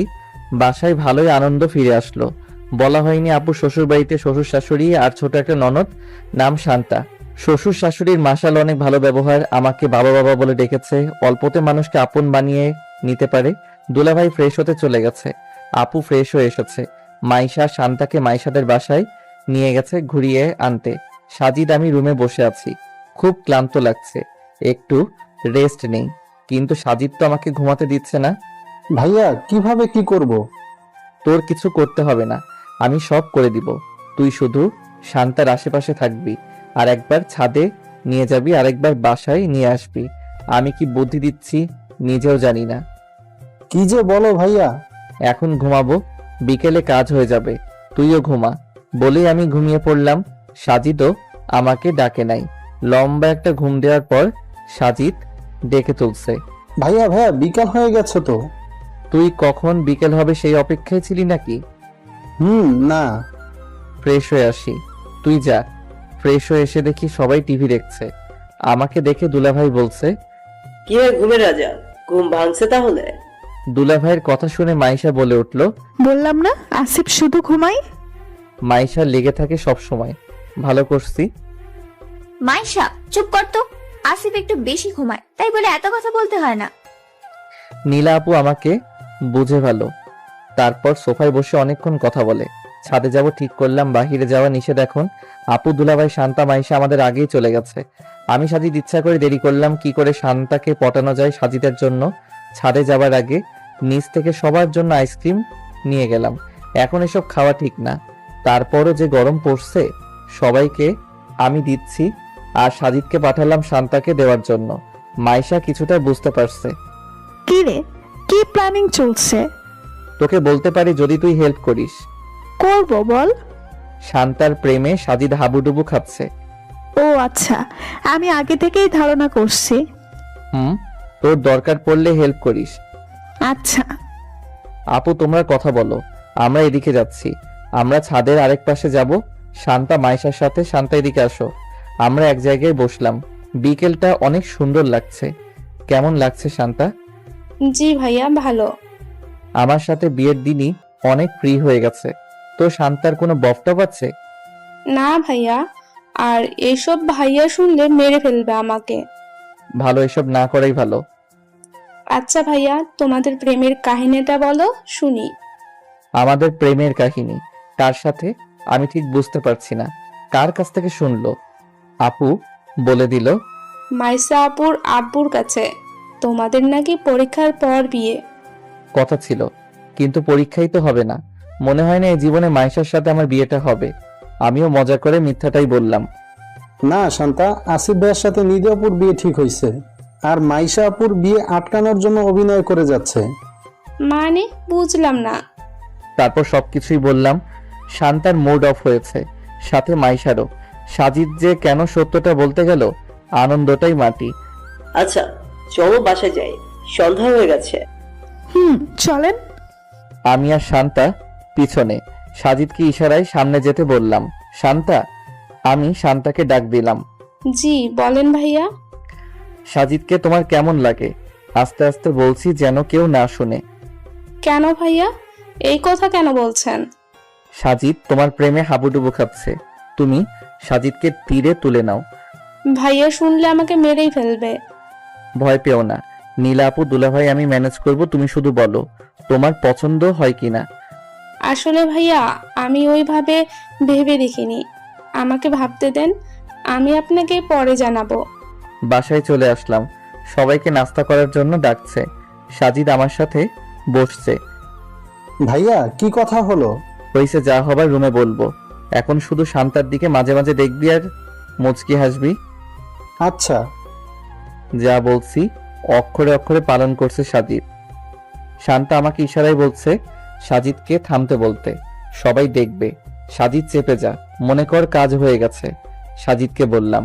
নাস্তা করে আমার রুমে লুডো খেলার আয়োজন করলাম। এই সুযোগে সাজিদের কাজটা করে দিতে হবে। ভাইয়া সাজিদ যেভাবে হাসছিল আমার দিকে চেয়ে, আমার খুব হাসি পাচ্ছিল। আপনিই শিখিয়েছেন তাই না? শান্তা আমাকে আলাদাভাবে বলল, সাজিদ কিন্তু ছেলে ভালো, কোনো মেয়ের সাথে রিলেশন নাই, ছিল না। আপনি কিভাবে জানেন? আমাদেরগুলো দেখেই তো সময় শেষ কিভাবে করবে। শান্তা আমার কথা শুনে হাসছে। আচ্ছা সাজিদকে বললেন আমার সাথে কথা বলতে। আমরা খেলা শেষ করে যে যার রুমে। খেলায় আমার হার হয়েছে। 200 টাকার খাওয়ানোর জরিমানা। কালকে সকালে খাওয়াবো। ভাইয়া কি করলে? সাজিদ শুয়ে শুয়ে নাকে তেল দিয়ে ঘুমা। মনে কর কাজ হয়ে গেছে। তুই কথা বলতে বলছে শান্তা। আমার কথা শুনে সাজিদ খুশিতে আত্মহারা। কেমনে হলো? আমার কাজ শেষ, এবার নিজেরটা নিজে করো। হেল্প লাগলে বইলো। আমি বলে ঘুমিয়ে পড়লাম। সকালে ঘুম থেকে উঠতে সেই 11টা, তাও আবার নীলা আপুর ডাকে। আসিফ ওঠ, শান্তাকে কি বলেছিস? নীলা আপুকে কি সব বলে দিল শান্তা। আপুর কথা শুনে খুব ভয় পেয়ে যায়। নতুন আত্মীয় শান্তা যদি আপুর কাছে এগুলো বলে দেয়, মান সম্মান প্লাস্টিক। কি বলছি আপু? কাল রাতে কি বলেছিস? আপু সরি, সাজিদি বলতে বলছিল। সরি টরি কাজ হবে না, বাজির টাকা দিয়ে আসো, যাও। আপু রাতের 200 টাকা বাজির কথা বলছে তাহলে? ও আচ্ছা, আগে বলবে তো। যাচ্ছি। ভয় পাইছিলাম খুব, তারপর ওদের পাওনা বুঝিয়ে দিলাম। মাইশা ছিল শান্তার সাথেই, ছোট ভাই সাজিদও তাদের সাথে। যাক, তাহলে কাজ হয়ে গেছে। মজা করে কেটেছে 2 দিন। যাওয়ার সময় নাকি শান্তা সাজিদকে নাম্বার দিয়ে গেছে। এখন দিন নাই রাত নাই, সাজিদের কানে মোবাইল। প্রথম প্রেম তো তাই। আজ 7ই এপ্রিল। করোনা মহামারীতে বিশ্বের সাথে তাল মিলিয়ে বাংলাদেশে চলছে। দিন দিন বেড়েই চলছে রোগী আর মরার খবর। এই দুঃসময়ে আমার বাসায় থাকা জরুরি। অনেক কষ্টে বাসায় চলে আসলাম। নিধি আম্মু আব্বুর সাথে না হয় শেষ সময়টা পার করি। প্রতিদিনের খবর দেখে কলিজা কেঁপে ওঠে। আল্লাহ আমাদের উপর অনেক রাগ করে আছেন। মসজিদে গিয়ে নামাজ পড়তে পারা যায় না। মানুষগুলো খাঁচায় বন্দী হয়ে আছে। পাখিগুলো স্বাধীনভাবে উঠছে। সমুদ্র সৈকতে দেখা যাচ্ছে ঝাঁকে ঝাঁকে শুশুক, ডলফিন। প্রকৃতি আজ নিজের গতিতে চলছে। থমকে গেছে সারা বিশ্ব। লকডাউন করা হয়েছে আমাদের এলাকা। একটু পর পর পুলিশ আসছে।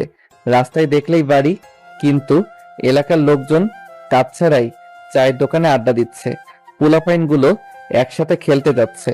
সচেতন হচ্ছে না কেউই, মাঝে মাঝে সরকারকে গালি দিচ্ছে, কিন্তু নিজেদের ভুলগুলো চোখে পড়ছে না। হতে পারে আমার কারণে আমার পরিবার ধ্বংসের মুখে। বাসা থেকে বের হচ্ছি না কেউ, নিধির সাথে সময় কাটাচ্ছি ভালোই। আব্বু আম্মু বলছিল বিয়েটা করে নেই, কিন্তু আমি মানুষের এই বিপদে আনন্দের সাগরে ভাসতে চাই না। আল্লাহ আমাদের রহমত করুন, পরে না হয় বিয়েটা করব। সমাপ্ত।